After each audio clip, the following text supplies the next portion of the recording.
Greetings, Ashish. Thank you for organizing this meeting for this evening. And I also bring greetings from my family, my wife, Dr. Sherry, and my son, Michael. എൻ്റെ ഭാര്യ സഹോദരി ഭാര്യ doctor Sherry and മകൻ മൈക്കിളിൽ നിന്നുള്ള സ്നേഹവന്ദനത്തിനെയും ഞാൻ നിങ്ങളോട് അറിയിക്കുന്നു. It's very interesting that when Ashish messaged me, I wanted to know who he is. So I actually did a little bit of background search. ആശിഷിനോട് മിണ്ടിയപ്പോൾ ഭയങ്കര ഒരു ഡിഫറൻസ് ആയിരുന്നു. ഞാൻ ആശിഷ് എനിക്ക് മെസ്സേജ് അയച്ച സമയത്ത് ഞാൻ ആശിഷിനെ കുറിച്ചൊരു ബാക്ക്ഗ്രൗണ്ട് ചെക്ക് നടത്തിയിരുന്നു. And I realized that he was in Poland, and I was very curious and interested. എന്റെ ഫേസ്ബുക്കിൽ ഞാൻ ഇപ്പോഴും ഇട്ടിരിക്കുന്നത് ഞാൻ പോളണ്ടിലാണെന്ന്. ആ ഒരു കാര്യത്തിൽ എനിക്ക് ഭയങ്കര ഒരു ആഗ്രഹമുണ്ടായി. അതെന്തും കൊണ്ടാന്ന് അതൊരു ക്യൂരിയോസിറ്റി ഉണ്ടായി, എന്തുവാണെന്ന് കൂടുതൽ ചോദിക്കാൻ ഒരു താല്പര്യം ഉണ്ടായി. And that is how I actually connected with Ashish. ആ പോളണ്ട് എന്നുള്ള പദം കണ്ടിട്ടാണ് ഞാൻ ആശിഷിന് മെസ്സേജ് അയക്കുന്നത്. And the reason is because Poland, I visited Poland in 2018. ഞാൻ പോളണ്ടിൽ 2018 ഞാൻ സന്ദർശിക്കുന്നത്. And visited Krakow, Auschwitz, and Birkenau. Krakow, Auschwitz and Birkenau എന്ന് പറഞ്ഞ 3 സ്ഥലങ്ങളിൽ ഞാൻ സന്ദർശിച്ചിരുന്നു. And it is in connection with my passion and ministry among the Jewish people in Israel. ഞാൻ യഹൂദരുടെ ഇടയിൽ ചെയ്യുന്ന ശുശ്രൂഷയുടെ ഒരു ലിങ്ക് ആണ് ഞാൻ അവിടെ പോളണ്ടിൽ ഈ 3 സ്ഥലങ്ങളിൽ പോകാനുള്ള കാരണം. Because that is the place where the Holocaust happened. അവിടെയാണല്ലോ നമുക്ക് എല്ലാവർക്കും അറിയാവുന്നതായ ഹോളോകോസ്റ്റ് ഉണ്ടായത്. And so that was a place very close to my heart. And so immediately I was curious, how come this Ashish, who's a Malayali, has been in Poland? അപ്പോൾ അങ്ങനെ ഒരു കാര്യം എൻ്റെ ഉള്ളിൽ already ഉണ്ടായതിനാൽ Ashish പോളണ്ടിൽ നിന്ന് സംസാരിച്ചപ്പോൾ എനിക്ക് ഭയങ്കര ക്യൂരിയോസിറ്റി ഉണ്ടായി. അങ്ങനെയാണ് ഞാൻ റിപ്ലൈ കൊടുക്കാൻ തന്നെ തീരുമാനിച്ചത്. So the reason I wanted to say this is because God works in amazing ways and mysterious ways in all of our lives. ദൈവം, ഞാൻ ഈ പറയാനുള്ളതിന്റെ കാരണം തന്നെ ദൈവം ഭയങ്കര അതിശയകരമായും അത്ഭുതകരമായുമാണ് അവൻ ക്രിയകളെ ചെയ്യുന്നത്. And so as a result of that curiosity, today I'm in your midst sharing my testimony and gospel. അങ്ങനെ ആശിഷിനോട് തോന്നിയ ആ പോളണ്ടുമായിട്ടുള്ള ലിങ്കിൽ തോന്നിയ സംശയമാണ് ഇന്ന് എന്നെ ഇവിടെ ഈ മീറ്റിംഗിൽ കൊണ്ടിരുത്തിയിരിക്കുന്നത്. So I'm going to share my story with you with some slides, which I'm going to share now. ഇന്ന് ഞാൻ നിങ്ങളോട് എൻ്റെ കഥ, എൻ്റെ ജീവിത കാര്യം, ചരിത്രം ഞാൻ നിങ്ങളോട് സംസാരിക്കാൻ പോവുകയാണ്. അതിന് കുറച്ച് സ്ലൈഡ്സ് ഇന്ന് ഞാൻ ഉപയോഗിക്കും. I hope that all of you can see the slides now. എല്ലാവർക്കും എൻ്റെ ഈ സ്ലൈഡ്സ് കാണാമെന്ന് ഞാൻ പ്രതീക്ഷിക്കുന്നു, ആഗ്രഹിക്കുന്നു. So my story dates back to 2008.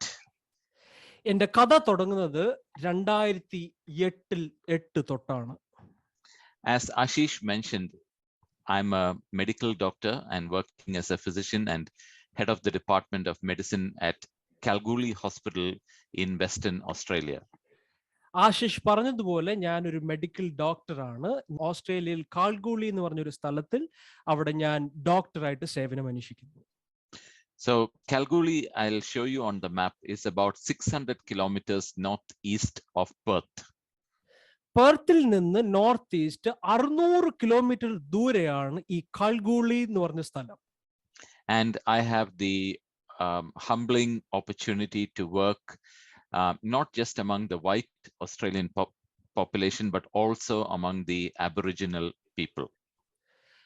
അവിടുത്തെ അബോറിജിനൽ അല്ലെങ്കിൽ അവിടെ നമ്മൾ ആദിവാസികൾ എന്ന് സംസാരിക്കുന്ന ആൾക്കാരുടെ ഇടയിലും അവിടുത്തെ വെള്ളക്കാരുടെ ഇടയിലും ഞാൻ ഈ പ്രവർത്തനത്തിനെ അവിടെ തുടരുന്നുണ്ട്. My son is now 23 years old. You can see him on the left-hand side. That was a picture when he was quite young. നിങ്ങൾക്ക് പിക്ചറിൽ കാണാവുന്ന പോലെ ഏറ്റവും ലെഫ്റ്റ് സൈഡിൽ കാണുന്നതാണ് മൈക്കിൾ, എൻ്റെ മകൻ. ഇപ്പോൾ 23 വയസ്സായിരിക്കുന്നു. ഈ പിക്ചർ ഒത്തിരി പഴയ പിക്ചറാണ്. And he is studying in the 4th year of medical school. മൈക്കിളും 4ാം വർഷം മെഡിക്കൽ സ്കൂളിൽ പഠിക്കുന്നു. And next to him is my wife Sherry, and she is also a medical doctor working എൻ്റെ in the മകൻ emergency department. എൻ്റെ മകന്റെ കൂടെ നിൽക്കുന്നതാണ് എൻ്റെ വൈഫ് ഷെറി. പുള്ളിക്കാരിയും മെഡിക്കൽ ഡോക്ടറായിട്ട് അവിടെ തന്നെ സേവനം അനുഷ്ഠിക്കുന്നു. And in next to me is my father-in-law, Mr. Jacob Thomas, and he's part of the story. That's why his picture is also there. അപ്പൊ ഈ പിക്ചേഴ്സ് കാണിക്കുന്നതിൽ ഒരു അർത്ഥമുണ്ട്. ഇതിൽ എല്ലാ ക്യാരക്ടേഴ്സ് ഇതിൽ ഉൾപ്പെടും. ഇന്നത് കാണുന്ന എൻ്റെ കൂടെ ഏറ്റവും റൈറ്റിൽ നിൽക്കുന്നത് ഞാനാണ്. എൻ്റെ കൂടെ നിൽക്കുന്നത് എൻ്റെ ഫാദർ ഇൻ ലോ ആണ്. പുള്ളിയുടെ പേര് ജേക്കബ് തോമസ് എന്നാണ്. അപ്പം വളരെ പ്രാധാന്യമുണ്ട് ആ ക്യാരക്ടറിന് ഈ സ്റ്റോറിയുമായിട്ട്. അതുകൊണ്ടാണ് ഞാൻ ഈ പിക്ചേഴ്സ് കാണിക്കുന്നത്. And as Ashish said, I grew up in Kuwait, and I have only spent about 2 years in Kerala with my grandparents. Just so that you may be aware, my grandfather, his name was T.K. Thomas, and he was an evangelist, and he mainly served in Tiruvalla. Ashish പറഞ്ഞതുപോലെ ഞാൻ എൻ്റെ most of the time ഞാൻ കുവൈറ്റിലാണ് ചെലവഴിച്ചത്. ഞാൻ വെറും 2 വർഷമാണ് നാട്ടിൽ ചെലവഴിച്ചത്. നിങ്ങളോട് പറയാൻ വേണ്ടി ഞാൻ പറഞ്ഞു. എൻ്റെ ഗ്രാൻഡ് ഫാദറിന്റെ പേര് TK തോമസ് എന്നാണ്. അദ്ദേഹം ഒരു ഇവാഞ്ചലിസ്റ്റ് ആയിട്ട് നാട്ടിൽ ഒത്തിരിയും പേര് ഉള്ള ഒരാളായിരുന്നു. പുള്ളിയുടെ പേര് TK തോമസ് എന്നാണ്. And my wife's grandmother's brother, many of you may be familiar, Pastor PM Philip, who passed away. Pastor PM Philip ആണ് എൻ്റെ വൈഫിന്റെ ഗ്രാൻഡ് മദറിന്റെ brother. So some of the older people in today's audience will remember him. He was one of the founding people, I think, in the Pentecostal IPC background. നിങ്ങളിൽ പലർക്കും ഈ ഞാൻ പറഞ്ഞ പേര് നിങ്ങൾക്ക് അറിയാമായിരിക്കും. IPCയുടെ ഫൗണ്ടിങ് മെമ്പേഴ്സിലൊക്കെ ഉള്ളായിരുന്ന ഒരാളാണ് ആ ഇവാഞ്ചലിസ്റ്റ്, ആ pastor. So my story dates back to the 24th of October 2008. 24th October 24 October 2008 ഞാൻ നിങ്ങളുടെ ശ്രദ്ധ കേന്ദ്രീകരിക്കുന്നു. So the reason I've put up the map is because many of you probably have never visited Australia. And if you look on the top left-hand corner, the section that you see marked in brown, that big area, the entire brown area is Western Australia. അപ്പൊ ഞാൻ മാപ്പ് ഇട്ടേക്കുന്നതിന്റെ കാരണം നിങ്ങൾ പലരും Australia കണ്ടിട്ടുണ്ടാവത്തില്ല. Left സൈഡിൽ നിങ്ങൾ ബ്രൗണിൽ കാണുന്ന സ്ഥലമാണ് western Australia. അതിനെ ഞാൻ പ്രത്യേകം മാർക്ക് ചെയ്ത് വെച്ചിരിക്കുന്നു. And you'll see Perth is marked there with a fat arrow. അപ്പൊ നിങ്ങൾ അവിടെ ഒരു ട്രയാങ്കിൾ പരുവത്തിൽ ഒരു റെഡ് കളറിൽ കണ്ടു കഴിഞ്ഞാൽ അവിടെയാണ് പെർത്ത് എന്ന് പറഞ്ഞ സ്ഥലം. And on the coast next to the ocean is a place called Esperance. അതിന്റെ തീരപ്രദേശത്ത് ഞാൻ മൗസ് അനക്കുന്ന സ്ഥലത്താണ് എസ്പെറൻസ് എന്ന് പറഞ്ഞ സ്ഥലം. And here you can see Kalgoorlie Boulder, which is where I live. എന്നിട്ട് അതിന്റെ രണ്ടിന്റെ നടുക്ക് നിങ്ങൾക്ക് കാണാമല്ലോ കാൽഗൂളി ബോൾഡർ എന്ന് പറഞ്ഞ ഒരു സ്ഥലം അവിടെ കാണാമല്ലോ. അതാണ് ഞാൻ ഇപ്പോൾ താമസിക്കുന്ന, ഇപ്പോൾ ഞാൻ പ്രവൃത്തി ചെയ്തുകൊണ്ടിരിക്കുന്ന സ്ഥലം. So as part of my duty as a doctor, I also have to do clinics in Esperance, which is 400 kilometers away from Kalgoorlie. അപ്പൊ എന്റെ ജോലിയുടെ ഭാഗമായി എനിക്ക് കൽഗൂളിയിൽ നിന്ന് എസ്പെറൻസ് വരെ ഒക്കെ പോകേണ്ടി വരും. അതെന്റെ ജോലിയുടെ ഭാഗമാണ്. അത് ഏകദേശം 400 കിലോമീറ്റർ ദൂരമാണ്. So because our roads are quite good and you can go at high speed, I'm able to do that in 4 hours to drive between Kalgoorlie to Esperance. അപ്പൊ കാൽഗൂളിൽ നിന്ന് എസ്പെറൻസ് പോകാൻ വേണ്ടി റോഡുകൾ നല്ലതായതുകൊണ്ട് എനിക്ക് വെറും 4 മണിക്കൂറും കൊണ്ടൊക്കെ ഞാൻ അത് കവർ ചെയ്യാറുണ്ട്.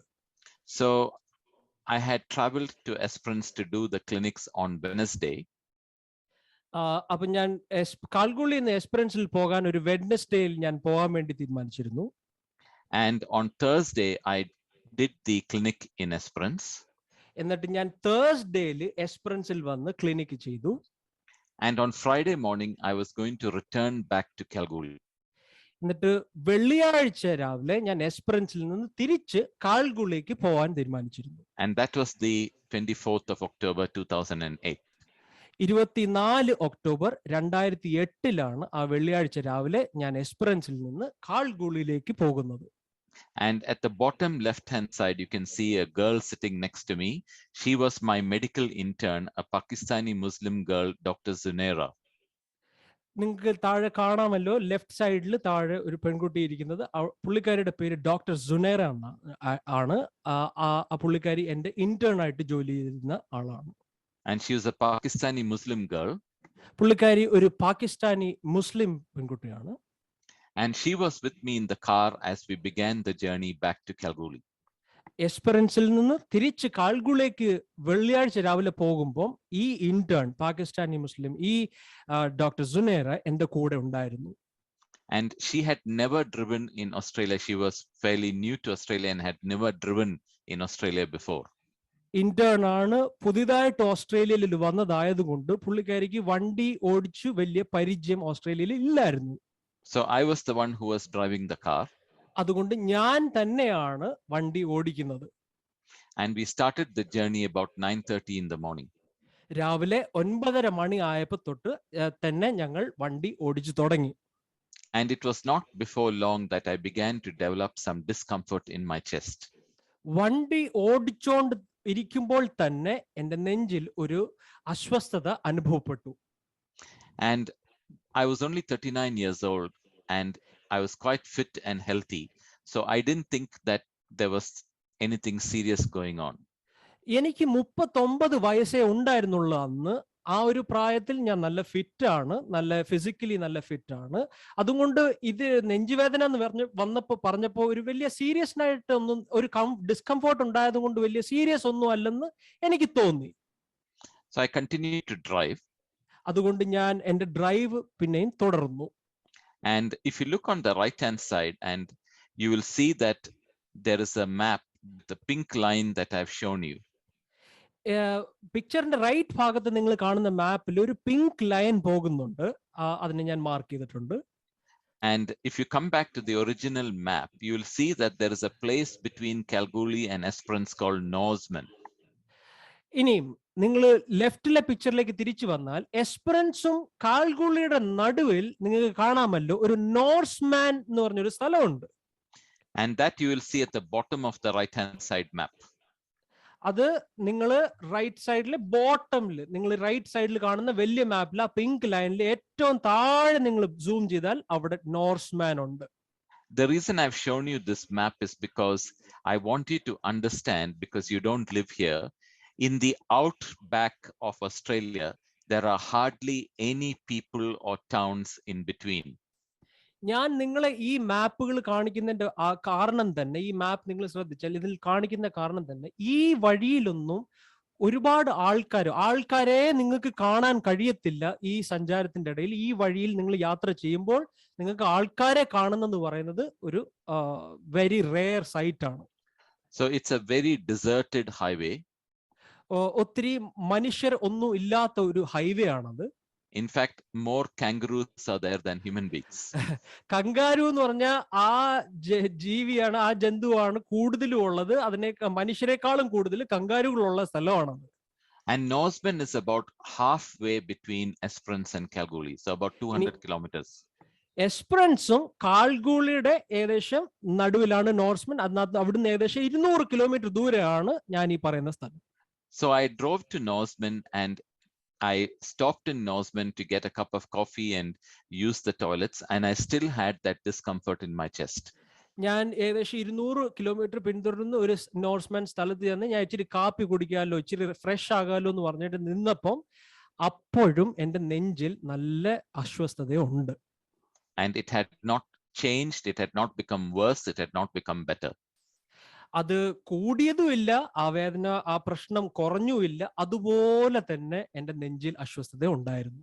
Now you can see my mouse pointing to Norseman, and I continued down on that pink line that you see right up to this point here where I'm circling with my mouse. ഞാൻ ആ നോർസ്മനിൽ നിന്ന് ആ pink line തന്നെ തുടർന്ന് ഞാൻ drive ചെയ്ത് എൻ്റെ mouse പോകുന്നിടം വരെ എൻ്റെ മൗസ് ഇപ്പൊ സർക്കിൾ ചെയ്യുന്നത് വരെ ഞാൻ വണ്ടി ഓടിച്ചു. And at that point you have to turn right to go to a town called Kambalda.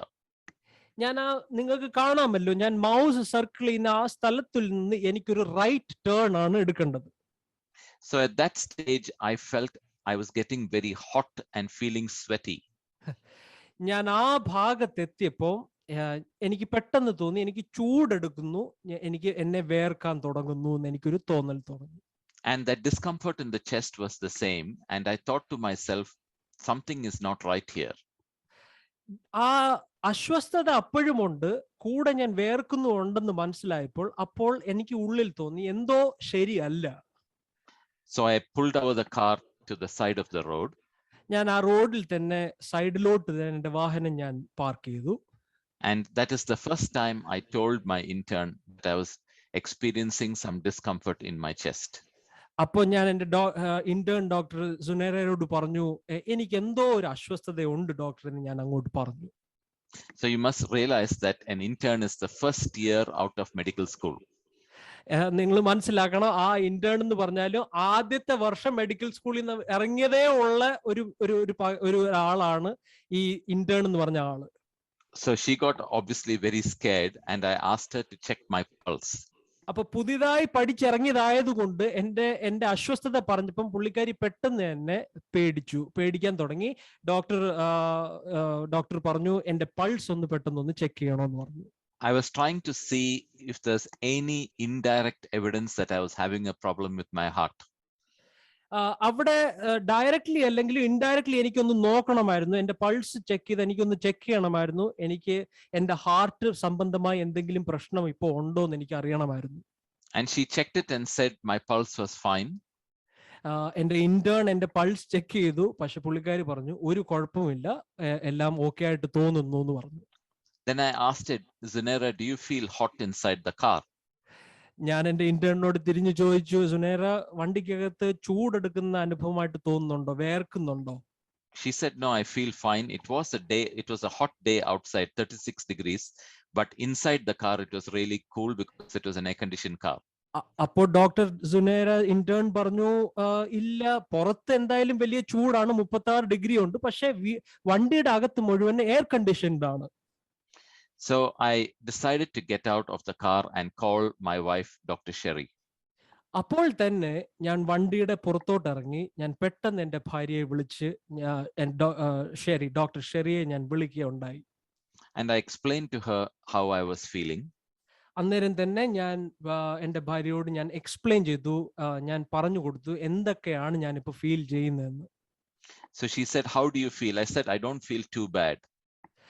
അപ്പോൾ ഡോക്ടർ ഷെറി ചോദിച്ചു, ഇപ്പോഴെന്ത് ഫീൽ ചെയ്യുന്നു എന്ന് ചോദിച്ചപ്പം ഞാൻ മറുപടി പറഞ്ഞു, എനിക്ക് അത്ര വലിയ പ്രശ്നമായിട്ടൊന്നും തോന്നുന്നില്ല. So she said, do you think you can drive all the way to Kalgoorlie, probably another 100 kilometers more? അവിടുന്ന് ഒരു 100 കിലോമീറ്ററും കൂടെ ഉണ്ട് കാൽഗുളി. അപ്പം ഭാര്യ ചോദിച്ചു, അവിടം വരെ വണ്ടി ഓടിക്കാൻ പറ്റുമെന്ന് തോന്നുന്നു എന്ന് ചോദിച്ചപ്പം ഡോക്ടർ പറഞ്ഞു എനിക്ക്. Yes, so I said, yes, I can drive. I think I can drive. And I will meet you. She told me I will meet you in the emergency department and I will alert the doctors that you are coming. അപ്പോൾ വണ്ടി ഓടിക്കാൻ പറ്റുമോ എന്ന് ചോദിച്ചപ്പോൾ ഞാൻ പറഞ്ഞു എനിക്ക് ഓടിക്കാൻ പറ്റുമെന്ന് എനിക്ക് തോന്നുന്നു, ഇവിടെ 100 കിലോമീറ്റർ അല്ല ഉള്ളൂ. അപ്പോഴത്തേക്ക് ഡോക്ടർ ഷെറി പറഞ്ഞു, എന്നാൽ ഞാൻ അവിടെ ഉള്ള എമർജൻസിയിലും അവിടുത്തെ ഡോക്ടേഴ്സിന് ഞാൻ പ്രിപ്പയർ ചെയ്ത് വെക്കാം, നിങ്ങൾ വണ്ടി ഓടിച്ചു പോ. So I started to go down that road that leads to the town with a big arrow called Kambalda. ഞാൻ ആ കാണിച്ച റൈറ്റ് ടേണിൽ നിന്ന് ഞാൻ കമ്പാൾഡ എന്ന് പറഞ്ഞൊരു സ്ഥലം, ഞാൻ കമ്പാൾഡ എത്തിയിട്ടില്ല, ആ ആരോയിൽ കാണുന്ന സ്ഥലത്തിലോട്ട് അങ്ങോട്ട് ഞാൻ വണ്ടി ഓടിക്കുകയുണ്ടായി. And although I had told my wife that I can drive, while I was driving in that road that I'm pointing to now, എനിക്ക് ഓടിക്കാൻ പറ്റുമെന്ന് ഞാൻ പറഞ്ഞെങ്കിലും ആ റൈറ്റ് ടേൺ ഓടിച്ച് ഞാൻ കമ്പാൾഡയിലേക്ക് പോകുന്ന വഴിക്ക് I felt the Holy Spirit speak to me very strongly. Do not drive anymore. You need to find the clinic in Kambalda. Hallelujah. അപ്പോൾ തന്നെ പരിശുദ്ധാത്മാവ് വളരെ ശക്തമായി എൻ്റെ ഉള്ളിൽ പ്രേരണ തന്നു, നീ ഇനിയും വണ്ടി ഓടിക്കരുത്, നീ എത്രയും പെട്ടെന്ന് തന്നെ വണ്ടി അടുത്തുള്ള ഒരു ക്ലിനിക്കിലേക്ക് കൊണ്ടുപോകണം. And Kambalda is a very small town. കമ്പാൾഡ എന്ന് പറഞ്ഞ സ്ഥലം വളരെ ചെറിയൊരു ഗ്രാമമാണ്. It's a mining town. അതൊരു മൈനിങ് ടൗൺ ആണ്. Just like Kalgoorlie. Kalgoorlie is famous because of gold mines and the same with Kambalda. അപ്പം കാൽഗുളിയും അതുപോലെ തന്നെ അവിടെ ഒരുപാട് സ്വർണ്ണശേഖരമുണ്ട്, മൈൻ ചെയ്യാൻ പറ്റും. അതുപോലെ തന്നെയാണ് ഈ കമ്പാൾഡയും. But Kambalda has only a population of 5,000 people. കമ്പാൽഡ എന്ന് പറഞ്ഞാൽ കൊച്ചു ടൗണിൽ 5000 പോപ്പുലേഷനേ ഉള്ളൂ, 5000 പേരേ ഉള്ളൂ. And there is a small clinic there called Kambalda Health Center. I'm showing you the picture now. ആ കമ്പാൽഡ എന്ന് പറഞ്ഞ സ്ഥലത്ത് ഒരു ചെറിയ ഹെൽത്ത് സെന്റർ ഉണ്ട്. അതിന്റെ പേര് കമ്പാൽഡ ഹെൽത്ത് സെന്റർ എന്നാണ്. ഞാൻ ഈ പിക്ചറുകളിൽ നിങ്ങളോട് കാണിക്കുന്നുണ്ട്. It's run by two family doctors or general practitioners. On the left hand side, you can see with the maroon t-shirt, Dr. Rao and Dr. Chris on the right hand side. നിങ്ങൾക്ക് കാണാവുന്ന പോലെ ഇത് run ചെയ്യുന്ന രണ്ട് family doctors ആണ്. ഒന്ന് doctor Rao and റൈറ്റിൽ കാണുന്നത് ഡോക്ടർ ക്രിസ്. ലെഫ്റ്റിൽ ഡോക്ടർ റാവ്, റൈറ്റിൽ doctor Chris. So when I reached the Kambalda clinic, Dr. Chris was actually away in Perth, and Dr. Rao, he had gone for lunch because it was afternoon by the time I reached. ഞാൻ അവിടെ എത്തിയപ്പോഴത്തേക്ക് doctor Chris പുറത്തു പോയിരുന്നു. Doctor Rao അവിടെ സ്ഥലത്തുണ്ടായിരുന്നില്ല, പുള്ളിക്കാരൻ lunch കഴിക്കാൻ പോയിരുന്നു. So immediately I entered into the clinic and I met the girl at the reception and the nurse, and I explained to them who I was because they all know my name because I'm the consultant in the big hospital and they refer all their patients to me. ഞാൻ അവിടെ കയറിയ ഉടനെ അവിടുത്തെ റിസപ്ഷനിലുള്ള ആൾക്കാരോട് ഞാൻ ആരാണെന്നും അവിടെ മിക്കവർക്കും എന്നെ അറിയാം, കാരണം ഞാൻ അവിടുത്തെ വലിയൊരു ഹോസ്പിറ്റലിൽ ഒരു കൺസൾട്ടന്റ് ആയതുകൊണ്ട് എന്നെ അവർക്കറിയാം. എന്നാലും ഞാൻ അവിടെ ചെന്ന് എന്റെ കാര്യങ്ങൾ ഞാൻ പറയാൻ തുടങ്ങി. And I said, can you please call Dr. Rao? I'm having a bit of discomfort in my chest, and can we please do an ECG? ഞാൻ അവിടെ നിന്ന് ആൾക്കാരോട് പെട്ടെന്ന് പറയുകയുണ്ടായി, ഡോക്ടർ റാവുവിനെ പെട്ടെന്നൊന്ന് വിളിക്കാമോ, എനിക്ക് ഒത്തിരി ഡിസ്കംഫർട്ട്, എനിക്ക് ഒത്തിരി അസ്വസ്ഥത തോന്നുന്നു എൻ്റെ നെഞ്ചിൽ, എനിക്കൊരു ECG ചെയ്യാൻ തോന്നുന്നു. So immediately the nurse said, sure, no problem, come with me. And she actually did the ECG. And since Dr. Rao had not arrived, she actually gave me the ECG to read. അപ്പോ ഞാൻ പറഞ്ഞ പ്രകാരം doctor nurse പറഞ്ഞു, ശരി തീർച്ചയായിട്ടും നമുക്ക് ECG എടുക്കാമെന്ന് പറഞ്ഞു. പെട്ടെന്ന് തന്നെ ECG എടുക്കുകയുണ്ടായി. ഡോക്ടർ റാവ് അവിടെ ഇല്ലാത്തത് കൊണ്ട് ആ ECGയെ എന്റെ കയ്യിലേക്ക് തന്നെ എടുത്തു തന്നു. And this is part and parcel of my daily work. I manage all the heart attacks, and so I was given my own ECG to read. ഇതെനിക്കൊരു പുത്തരിയല്ല, എനിക്കൊരു പുതിയ കാര്യമില്ല. ഞാൻ എല്ലാ ദിവസവും ECGയെ ചെക്ക് ചെയ്യുന്ന ഒരാളാണ്. ഈ ECGയെ എന്റെ കയ്യിൽ തന്ന് ഞാൻ അതിനെ വായിക്കാൻ തുടങ്ങി. And immediately as I saw the ECG, I realized, oh my God, I'm having a heart attack. ഞാൻ ECG കണ്ട ഉടനെ എനിക്ക് ECGയിൽ നിന്ന് മനസ്സിലായി, എന്റെ ദൈവമേ, എനിക്ക് ഹാർട്ട് അറ്റാക്ക് ഉണ്ടാവുകയാണല്ലോ. So I'm not sure if any medical people are attending. The reason I show all the evidence is because anybody who looks at this can make out, if they're medically trained, that in this lead, which I'm pointing in a circle called lead 2, lead 3, and AVF, it shows that I was having a heart attack in the base of my heart. We call it the inferior wall. നിങ്ങൾക്ക് ആരെങ്കിലും medical സയൻസിലുള്ള ആർക്കെങ്കിലും നിങ്ങൾക്ക് കാണാമെങ്കിൽ നിങ്ങൾക്ക് പെട്ടെന്ന് മനസ്സിലാവും. Lead 2, lead 3 അതിനകത്ത് നിങ്ങൾക്ക് കണ്ടാൽ മനസ്സിലാവും എന്റെ താഴത്തെ ഹാർട്ടിന്റെ താഴത്തെ ഭാഗത്ത് ഇഷ്യൂസ് ഉണ്ടാകുന്നെന്ന് എനിക്ക് മനസ്സിലായി. So what does a heart attack mean? It's important to understand that. ഇന്ന് നമ്മൾ സംസാരിക്കുമ്പോൾ എന്താണ് ഒരു ഹാർട്ട് അറ്റാക്ക് എന്ന് നമ്മൾ മനസ്സിലാക്കണം.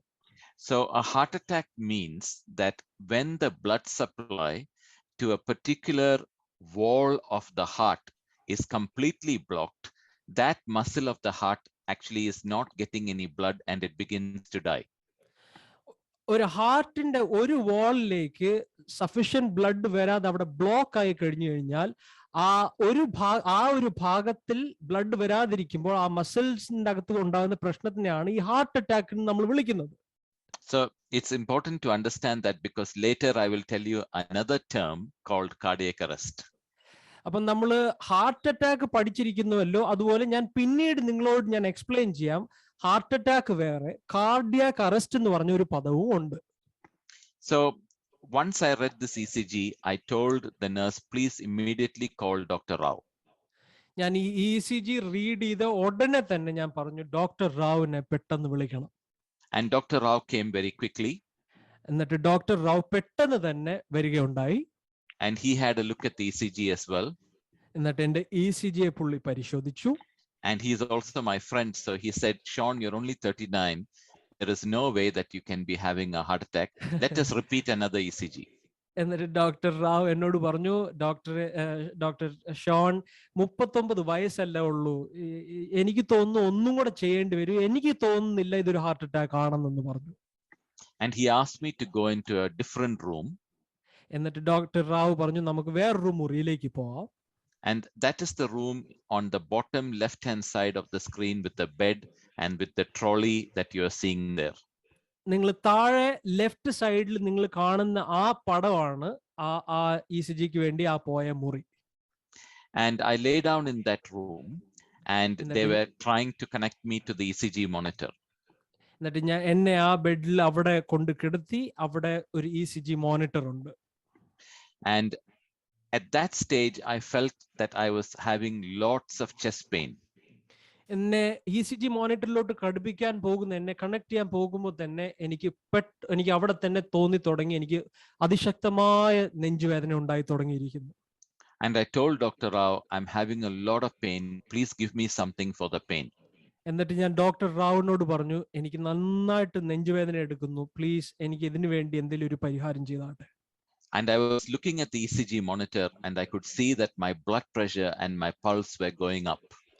എന്നിട്ട് ഞാൻ ECG മെഷീനിലോട്ട് നോക്കുമ്പോൾ തന്നെ എൻ്റെ ബ്ലഡ് പ്രഷറും എൻ്റെ പൾസും അതിശക്തമായി വർദ്ധിക്കുന്നതായിട്ട് എനിക്ക് കാണാൻ തുടങ്ങി. Now I just want to take a minute to talk about what happened with my wife Sherry. ഈ കഥയിൽ ഞാൻ നിങ്ങളോട് പറഞ്ഞിരുന്നുവല്ലോ, ഞാൻ എൻ്റെ ഭാര്യയെ ഞാൻ നേരത്തെ വിളിച്ചിരുന്നു. ഒരു നിമിഷം ഞാൻ എൻ്റെ ഡോക്ടർ ഷെറീനെ കുറിച്ച് എനിക്ക് പറയാൻ തോന്നുന്നു. So the next thing, Sherry called me because she was very worried and upset about what was happening. She decided to phone me again. അപ്പം എന്നെ ഒരുപാട് കേട്ടിട്ട് ഒത്തിരി വിഷമമായി ആ ഒരു സാഹചര്യത്തിലായിരുന്നുകൊണ്ട് എന്നെ വീണ്ടും എൻ്റെ ഭാര്യ എന്നെ വിളിക്കാൻ തുടങ്ങി. And by the time I had already found out that I was having a heart attack, and I told her, Sherry, I'm now in the Cambalda clinic. I have diagnosed myself to be having a heart attack. They will be bringing me by ambulance to Kalgoorlie Hospital. I will not be driving anymore. അപ്പോൾ എന്നെ വിളിച്ചപ്പോൾ ഞാൻ ഭാര്യയോട് പറഞ്ഞു, ഇതുപോലെ plan change ആയിരിക്കുന്നു, എന്നെ കമ്പാൾഡ ക്ലിനിക്കിൽ കൊണ്ടാക്കിയിരിക്കുന്നു, എനിക്ക് അതിശക്തമായ വേദനയുണ്ട്, ഞാൻ ഒരു ആംബുലൻസിൽ കാൽഗുളി ഹോസ്പിറ്റലിൽ വരുന്നതായിരിക്കും എന്ന് പറഞ്ഞു. So whatever happens, you don't drive to Cambalda. പക്ഷെ എന്ത് ചെയ്താലും ഡോക്ടർ ഷെറി കമ്പാൾഡയിലേക്ക് വരണ്ട എന്ന് പറഞ്ഞിരുന്നു. And now let's come back to the story. I was lying on the bed and seeing the cardiac monitor. അപ്പോൾ നമുക്ക് തിരിച്ച് ഈ പിക്ചറിലേക്ക് വരാൻ. ഞാൻ ആ ബെഡിൽ കിടന്നു, എന്നെ ECG മോണിറ്ററിൽ കണക്ട് ചെയ്തിരിക്കുന്നു. And all of a sudden I went into what we call as cardiac arrest. പെട്ടെന്ന് തന്നെ നമ്മൾ പറയുന്ന ഒരു പദമുണ്ട്, കാർഡിയാക് അറസ്റ്റ് എന്ന് പറഞ്ഞൊരു സ്റ്റേറ്റിലേക്ക് ഞാൻ പോയി. Now let me explain what is cardiac arrest. ഇനി ഞാനൊന്ന് ഒരു നിമിഷം കാർഡിയാക് അറസ്റ്റ് എന്തുവാണെന്നൊന്ന് എക്സ്പ്ലെയിൻ ചെയ്യട്ടെ. I already told you what it means to have a heart attack. ഞാൻ നിങ്ങളോട് ഓൾറെഡി പറഞ്ഞുവല്ലോ ഹാർട്ട് അറ്റാക്ക് എന്തുവാണെന്ന്. But cardiac arrest means that your heart completely stops beating. Heart അറ്റാക്കിൽ നമ്മൾ സംസാരിച്ചപ്പോൾ ഒരു ഭാഗമാണ് നശിക്കുന്നതെങ്കിൽ കാർഡിയാക് അറസ്റ്റിൽ നമ്മൾ പറഞ്ഞു വരുമ്പം നമ്മൾ മനസ്സിലാക്കണം, കാർഡിയാക് അറസ്റ്റ് എന്ന് പറഞ്ഞാൽ നിങ്ങളുടെ ഹൃദയം ഇടിക്കുന്നത്, അതിനെ തുടിപ്പിക്കുന്നത്, അത് നിലനിർത്തിയിരിക്കുന്നു, അതിനെയും ഹാർട്ട് ബീറ്റ് ചെയ്യുന്നില്ല. ആ ഒരു അവസ്ഥയിലേക്ക് ഞാൻ പോയി. So there is no more any blood going to any part of the body. ആ ഹാർട്ട് ബീറ്റ് ചെയ്യുന്നില്ല എന്നതിന്റെ അർത്ഥം തന്നെ എന്റെ ശരീരത്തിലെ ഒരു അവയവങ്ങളിലേക്കും ഇനിയും രക്തം കയറി പോവുകയില്ല. So there is no pulse and no blood pressure. അപ്പൊ ഇനി എനിക്ക് ബ്ലഡ് പ്രഷറും ഇല്ല, എനിക്കിനി പൾസും ഇല്ലാത്തൊരു അവസ്ഥയിലേക്കായി. And you are not conscious. എന്നിട്ട് എനിക്ക് അബോധാവസ്ഥയിലേക്ക് ഞാൻ പോയിരിക്കുന്നു. You are clinically dead. എന്നിട്ട് അങ്ങനെ ഒരു പദമാണ് ക്ലിനിക്കലി ഡെഡ്. ഞാൻ clinically മരിച്ചിരിക്കുന്നു. So immediately when this happened, the Dr. Rao, my intern, and the nurses, they were so shocked, and immediately they started to actually compress my chest. We call it CPR. ഇത് കണ്ടോണ്ട് doctor റാവും എൻ്റെ ഇന്റേണും അവിടെ നിൽക്കുന്ന നഴ്സസും പെട്ടെന്ന് തന്നെ ഭയങ്കരമായിട്ട് ഭ്രമിച്ചിട്ട് അവർ പെട്ടെന്ന് തന്നെ ആദ്യം ചെയ്തതാണ് എൻ്റെ നെഞ്ചിലേക്ക് അതിശക്തമായി CPR തരാൻ തുടങ്ങി, വലുതായി പ്രഷർ കൊടുക്കാൻ തുടങ്ങി. So for those of you who don't know why this is done, നിങ്ങളിൽ പലവർക്കും ഇത് എന്തിനാ ചെയ്യുന്നതെന്ന് ചിലപ്പോൾ അറിയത്തില്ലായിരിക്കാം. the reason why we compress the chest about 100 to 120 times a minute is to actually try to move the blood from the heart to the rest of the organs. ഒരു മിനിറ്റിൽ 100 നിന്ന് 120 പ്രാവശ്യം വരെ ഇങ്ങനെ ഞെക്കുന്നതിന്റെ കാരണം തന്നെ അവിടെ ഇരിക്കുന്ന ബ്ലഡ്, അവിടെ ഉള്ള ബ്ലഡ് പെട്ടെന്ന് തന്നെ മറ്റു ഓർഗൻസിലേക്ക് പോകട്ടെ എന്ന് വെച്ചിട്ടാണ്. In the hope that your heartbeat will come back again. അതിന്റെയും പ്രതീക്ഷ എന്തുവാണെന്ന് ചോദിച്ചാൽ പെട്ടെന്ന് തന്നെ ഈ ബ്ലഡ് മറ്റ് അവയവങ്ങളിലേക്ക് പോകുമ്പോൾ എന്റെ ഹാർട്ട് തിരിച്ച് ജീവിച്ചിറങ്ങി വരട്ടെ എന്ന് വെച്ചിട്ടാണ്. You need to remember that if the blood is not going to your brain, നിങ്ങൾ വെരി സൂക്ഷ്മമായിട്ട് നിങ്ങൾ മനസ്സിലാക്കണം, നിങ്ങളുടെ ബ്ലഡ് തലച്ചോറിലേക്ക്, ബ്രെയിനിലേക്ക് blood പോകുന്നില്ലെങ്കിൽ within 3 minutes your brain begins to die. 3 മിനിറ്റും കൊണ്ട്, ഇനി നിങ്ങളുടെ തലച്ചോറിലേക്ക് ബ്ലഡ് പോകുന്നില്ലെങ്കിൽ വെറും 3 മിനിറ്റും കൊണ്ട് നിങ്ങളുടെ തലച്ചോറ് മരിക്കാൻ തുടങ്ങും. And within about 20 minutes it will be irreversibly dead. അപ്പൊ 3 മിനിറ്റിൽ മരിക്കാൻ തുടങ്ങുന്നത് 20 മിനിറ്റ് ആകുമ്പോഴത്തേക്ക് completely മരണപ്പെട്ടിട്ടുണ്ടാവും. And this is the reason why the resuscitation or the CPR is often done only for 30 minutes. അങ്ങനെ സംഭവിക്കാതിരിക്കാൻ വേണ്ടിയാണ് നമ്മൾ CPR അല്ലെങ്കിൽ റിസസിറ്റേഷൻ നമ്മൾ ചെയ്യുന്നത്. And that is why it's done only for 30 minutes, because by then the brain is dead. അതുകൊണ്ട് തന്നെ CPR നമ്മൾ ഒത്തിരി കൊടുക്കല്ല, 30 മിനിറ്റ് വരെയാണ് നമ്മൾ ഈ CPR കൊടുക്കാൻ ശ്രമിക്കുന്നത്. കാരണം 3 മിനിറ്റും കൊണ്ട് ബ്രെയിൻ മരിക്കാൻ തുടങ്ങും, 20 മിനിറ്റും കൊണ്ട് ബ്രെയിൻ ഡെഡ് ആകും. അതുകൊണ്ട് ആ 30 മിനിറ്റ് നേരമാണ് നമ്മൾ CPR കൊടുക്കുന്നത്. And that is why most of the time that's how long the resuscitation is continued. അതുകൊണ്ട് മിക്ക പ്രാവശ്യം നമ്മൾ ആ 30 മിനിറ്റ് ഇങ്ങനെ നമ്മൾ CPR കൊടുക്കുന്നത്. Now I want you to notice a machine that is sitting on the top of the trolley. I'm circling my mouse there. നിങ്ങൾ കാണുന്നത് പോലെ താഴത്തെ ഏറ്റവും ബോട്ടമിൽ ലെഫ്റ്റ് സൈഡിൽ നിങ്ങൾ അവിടെ ഒരു മെഷീൻ കാണും, അതിന്റെ മേളിൽ ഒരു ഭാഗമുണ്ട്. And that machine is called a defibrillator. ആ മെഷീന്റെ പേരാണ് defibrillator. And what does that machine do? ആ മെഷീൻ എന്താണ് ചെയ്യുന്നത്?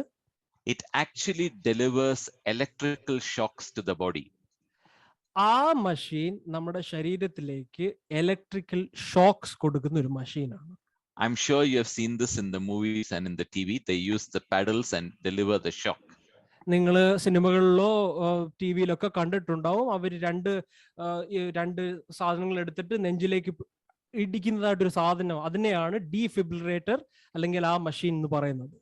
And the machine actually delivers electrical shocks to try and restart the heart. അത് എന്തിനാന്ന് ചോദിച്ചാൽ നിങ്ങളുടെ ഹാർട്ടിനെ റിവൈവ് ചെയ്യാൻ ഇലക്ട്രിക്കൽ ഷോക്സ് കൊടുത്ത് നിങ്ങളുടെ ഹാർട്ടിനെ വീണ്ടും ജീവിപ്പിക്കാൻ വേണ്ടിയുള്ള മെഷീനാണ് ആ machine. And there is only 2 situations where the electrical shocks can be used. രണ്ട് സാഹചര്യങ്ങളിൽ മാത്രമാണ് ഈ ഒരു കാര്യം നമ്മൾ ഉപയോഗിക്കുന്നത്. One is called ventricular fibrillation. ഒന്നിന്റെ പേരാണ് ventricular fibrillation. And the best way I can explain that to you, അതിന്റെ ഏറ്റവും നല്ലതായിട്ട് എനിക്ക് അതിനെ നിങ്ങളോട് പരിചയപ്പെടുത്തി തരണമെങ്കിൽ, the ventricles are the main muscle of the heart. ഹൃദയത്തിന്റെ മെയിൻ മസിൽസ് ആണ് ഈ വെൻട്രിക്കിൾസ് എന്ന് പറയുന്നത്. And when you are in ventricular fibrillation, rather than pumping or contracting, it is just shivering. ഇപ്പൊ വെൻട്രിക്കുലർ ഫിബ്രിലേഷന്റെ ഭാഗം എന്ന് പറയുന്നത് നിങ്ങളുടെ ഹാർട്ട് ബ്ലഡ് പമ്പ് ചെയ്യുന്നതിനേക്കാളും ആ ഹാർട്ട് കടന്നിങ്ങനെ ഷിവർ ചെയ്യുന്ന ഒരു അനുഭവത്തിലേക്ക് പോവുകയാണ്. So it's not actually pumping any blood to any part of the body. അപ്പൊ ആ ഒരു സാഹചര്യത്തിൽ നിങ്ങളുടെ ശരീരത്തിൽ ഒരു അവയവത്തിലേക്കും ഈ ബ്ലഡ് പമ്പ് ആകുന്നില്ല, പമ്പ് ചെയ്യാൻ അതിനെ കൊണ്ട് കഴിയത്തില്ല. And the whole idea of giving the shock is to try and stop the ventricle from shivering so that it can start pumping again. അപ്പൊ എന്തിനായി ഈ ഇലക്ട്രിക്കൽ ഷോക്ക് കൊടുക്കുന്നതെന്ന് ചോദിച്ചാൽ, ഈ ഷോക്ക് മൂലം ആ ഷിവറിംഗ് നിന്നിട്ട് ബ്ലഡ് പമ്പ് ചെയ്യാൻ തുടങ്ങട്ടെ എന്നുള്ളൊരു ഹോപ്പിലാണ്. So immediately Dr. Rao connected me to that defibrillator machine. പെട്ടെന്ന് തന്നെ ഡോക്ടർ റാവ് എന്നെ ഡീഫിബ്രിലേറ്റർ മെഷീനിലേക്ക് എന്നെ കണക്ട് ചെയ്തു. And what I'm about to show you is the actual log of that defib machine, which gets printed directly from the machine. അന്ന് ആ മെഷീനിൽ നിന്ന് print ചെയ്തെടുക്കുന്ന അതേ ഒരു റിപ്പോർട്ടാണ് ഞാൻ നിങ്ങളെ ഇപ്പൊ കാണിക്കുന്നത്. Now remember, I told you that there are only two situations in which you can use the electrical shock. ആ ഇലക്ട്രിക്കൽ ഷോക്ക് കൊടുക്കുന്നെങ്കിൽ ഞാൻ പറഞ്ഞുവല്ലോ, രണ്ട് സാഹചര്യങ്ങളാണ് വേണ്ടത്. One is called ventricular fibrillation. ഒന്നാണ് ventricular fibrillation. And the second one is ventricular tachycardia without a pulse. രണ്ടാണ് ventricular ടാക്കികാർഡിയ without A pulse, ഒരു pulse ഇല്ലാതെ ventricular ടാക്കികാർഡിയ. Now this machine, it will diagnose what heart rhythm you're in, and it will advise whether shock should be given or not given. ഈ മെഷീന്റെ ഒരു പ്രത്യേകത, ഈ machine നമുക്ക് advice ചെയ്യും എപ്പോഴാണ്, എന്താണ് അടുത്തതായിട്ട് ഷോക്ക് അഡ്വൈസബിൾ ആണോ, ഏത് സ്ഥലത്താണ് ഷോക്ക് അഡ്വൈസ്ഡ് എന്ന് ഈ മെഷീൻ നമ്മളോട് അറിയിക്കും. So when they connected me to this defibrillator, they diagnosed that I was in ventricular fibrillation, one of the shockable rhythms. അപ്പോ എന്നെ ഈ മെഷീനിലേക്ക് ഘടിപ്പിച്ചപ്പോഴാണ് അവർ മനസ്സിലായത്, മെഷീൻ നമ്മളോട് പറയുന്നു ഞാൻ വെൻട്രിക്കുലർ ഫിബ്രിലേഷനിലേക്ക് പോകുന്നു, ഒരു ഷോക്ക് അഡ്വൈസ്ഡ് ആണ് ഇപ്പോ എന്ന് പുള്ളി മനസ്സിലാക്കി. Now remember, I told you that if you cannot bring the heart back within 3 minutes, the brain begins to die. ഞാൻ പറഞ്ഞുവല്ലോ, 3 മിനിറ്റും കൊണ്ട് ഹാർട്ട് റിവൈവ് ആയില്ല, എന്റെ ബ്ലഡ് ബ്രെയിനിലേക്ക് പോയില്ലെങ്കിൽ എന്റെ ബ്രെയിൻ മരിക്കാൻ തുടങ്ങും. So generally they give 2 or 3 shocks, and by that time, if your heartbeat does not come back, your brain is already beginning to get very badly damaged. 2-3 shock കൊടുക്കുന്നതാണ് സാധാരണ. കൊടുത്താൽ അത് വന്നില്ലെങ്കിൽ പെട്ടെന്ന് തന്നെ ബ്രെയിൻ ഡൈ ചെയ്യാൻ തുടങ്ങുകയാണ്. അതാണ് സാധാരണയായിട്ട് സംഭവിക്കുന്നത്. So you can see here that at 13:43, it was advised to give me a shock. നിങ്ങൾക്ക് കാണാമല്ലോ, 13:43 എന്നൊരു നിങ്ങൾക്ക് ഈ റിപ്പോർട്ടിൽ കാണാം, അവിടെ എഴുതിയിട്ടുണ്ട് ആ മെഷീൻ അഡ്വൈസ് ചെയ്യാണ് shock advised. And the first shock was given at 1:44 in the afternoon. 1:44 ആയപ്പോൾ ആദ്യത്തെ ഷോക്ക് എനിക്ക് നൽകിയിരുന്നു. And then you can see the second shock. എന്നിട്ട് നിങ്ങൾക്ക് കാണാമല്ലോ രണ്ടാമത്തെ shock. You can see the third shock at 1:48. എന്നിട്ട് 13:48 ആയപ്പോൾ മൂന്നാമത്തെ ഷോക്കായി. The fourth shock at 13:51. എന്നിട്ട് 13:51 ആയപ്പോൾ നാലാമത്തെ shock തരികയുണ്ടായി. 5th, 6th, 7th, 8th, 9, 10, 11, 12, 13 shocks over a period of 48 minutes. 48 മിനിറ്റിനകം എനിക്ക് 13 ഷോക്കുകൾ അന്ന് തരികയുണ്ടായി. My goodness. And in between all these shocks, they were doing 2 minutes of CPR as well. ഈ 48 മിനിറ്റിൽ ഓരോ shock കഴിയുമ്പോഴും എനിക്ക് 2 മിനിറ്റ് ഇടവിട്ട് എനിക്ക് CPR തന്നുകൊണ്ടിരുന്നു. And you can see that at 14:32, there was no shock advised. എന്നിട്ട് നിങ്ങൾക്ക് ആ ചിത്രത്തിൽ കാണാൻ ഞാൻ അവിടെ ആരോ കൊടുക്കുന്നുണ്ട്, ആരോടെ താഴെ കൊടുക്കുന്ന 14:42 ആയപ്പം മെഷീൻ തന്നെ പറയുണ്ടായി നോ ഷോക്ക് അഡ്വൈസ്ഡ് എന്ന്. And the reason for this is not because my heartbeat came back. My heartbeat did not come back. ഈ നോ ഷോക്ക് അഡ്വൈസ്ഡ് എന്ന് പറയുന്നത് എന്റെ ഹാർട്ട് തിരിച്ചു വന്നത് കൊണ്ടല്ല, എന്റെ ഹാർട്ട് ചലിക്കാത്തത് കൊണ്ട് മെഷീൻ ഇനിയും പറയുകയാണ് നോ ഷോക്ക് അഡ്വൈസ്ഡ് എന്ന്. And the reason is because I went into what they call as a flat line. അതിന്റെ കാരണം എന്താ? ആ നോ ഷോക്ക് അഡ്വൈസ്ഡ് വന്നതിന്റെ കാരണം എന്താന്ന് ചോദിച്ചാൽ, ഒരു സ്ട്രേറ്റ് ലൈൻ, ഒരു സ്ട്രേറ്റ് ലൈൻ നിങ്ങൾ സിനിമകളിലൊക്കെ കണ്ടിട്ടുണ്ടാവുമല്ലോ, ഒരു നേരായിട്ടുള്ള ഒരു വര വന്നു കഴിഞ്ഞിരിക്കുന്നു. And that is called asystole. That means Now, not only the heart is not vibrating, it is or shivering, it has completely stopped everything. ഏസിസ്റ്ററി എന്ന് പറഞ്ഞ ഒരു അനുഭവത്തിലേക്ക് പോയിരിക്കുന്നു. ഇനിയും ഹാർട്ട് ഷിവർ പോലും ചെയ്യുന്നില്ല, കംപ്ലീറ്റ്ലി അത് നിലച്ചിരിക്കുന്നു എന്നുള്ള അനുഭവത്തിലേക്ക് ഞാൻ പോയിരിക്കുന്നു. And at that stage, there is absolutely no benefit of giving any more shock. ആ ഒരു സാഹചര്യത്തിൽ, ഫ്ലാറ്റ് ലൈൻ വന്ന സാഹചര്യത്തിൽ ഇനി ഒരു ഷോക്കും കൂടെ കൊടുത്തിട്ട് കാര്യമില്ലെന്നുള്ള ഒരു സ്ഥിതിയിലേക്കായിരിക്കും. And the only thing they can do is to continue the chest compressions. ഇനി ആ മഷീനും കൊണ്ടല്ല ഗുണം, ഇനി എന്തെങ്കിലും ചെയ്യാനുണ്ടെങ്കിൽ വീണ്ടും CPR കൊടുത്ത് ചെസ്റ്റിൽ പ്രഷർ കൊടുത്ത് CPR കൊടുക്കുന്നതേ ഉള്ളൂ ഇനി ഒരു മാർഗം. And so they continue to do that. അതുകൊണ്ട് ഡോക്ടർമാർ അത് ചെയ്യാൻ തുടങ്ങിയിരിക്കുന്നു. I want to stop the story there for a minute and go back to my wife Sherry. ഞാൻ ഈ പറഞ്ഞത് ഇവിടെ നിർത്തിയിട്ട് ഞാൻ വേഗം തന്നെ എൻ്റെ ഭാര്യയുടെ അടുത്തേക്ക് ഞാൻ നിങ്ങളെ കൊണ്ടുപോവുകയാണ്. So Sherry went to the Calgary hospital and she informed the doctors about what was happening. എൻ്റെ വൈഫ് ഷെറി കാൽഗുളി ഹോസ്പിറ്റലിൽ പോയി അവിടുത്തെ ഡോക്ടർമാരോട് ഇതെല്ലാം എക്സ്പ്ലെയിൻ ചെയ്തു. And the next, and so remember, she has just talked to me and found out that I was having a heart attack, and now she was waiting for the ambulance to come to Calgary hospital. ഞാൻ പറഞ്ഞ നിർദ്ദേശം അനുസരിച്ച് ഞാൻ കാൽഗുളിയിൽ ഒരു ആംബുലൻസിൽ വരുമെന്നാണ് ഞാൻ പറഞ്ഞിരുന്നത്. അതും കാത്ത് എൻ്റെ ഭാര്യ കാൽഗുളി ഹോസ്പിറ്റലിൽ തന്നെ എന്നെയും കാത്ത് നിൽക്കുകയായിരുന്നു. And the next phone call, she found out that I had gone into cardiac arrest and I was clinically dead. പക്ഷെ അതിന്റെ അടുത്ത കോൾ എൻ്റെ ഭാര്യ കേട്ടത്, ഡോക്ടർ ഷോൺ ഇതുപോലെ കാർഡിയാക് അറസ്റ്റിലേക്ക് പോവുകയും ക്ലിനിക്കലി ഡെഡ് ആയെന്നും വാർത്ത എൻ്റെ ഭാര്യ കേട്ടു. So she found out that they were doing CPR and giving shocks in the hope to try and bring me back to life. അപ്പൊ എന്താണ് ചെയ്യുന്നതെന്ന് ചോദിച്ചപ്പോൾ ഇപ്പോഴും CPR കൊടുത്തും റിവൈവ് ചെയ്യാൻ ശ്രമിച്ചുകൊണ്ടിരിക്കുകയാണെന്നാണ് ഡോക്ടർ ഷെറിയോട് പറഞ്ഞത്. The medical director at the hospital of Calgary Hospital where I work, he sent 2 emergency doctors to the clinic in Cambalda. ഇത് കേട്ടിട്ട് എൻ്റെ കാൽഗുളി ഹോസ്പിറ്റലിലെ മെഡിക്കൽ ഡയറക്ടർ 2 ഡോക്ടർമാരെ ഇതുപോലെ കമ്പാൽഡേക്ക് അയക്കുകയുണ്ടായി.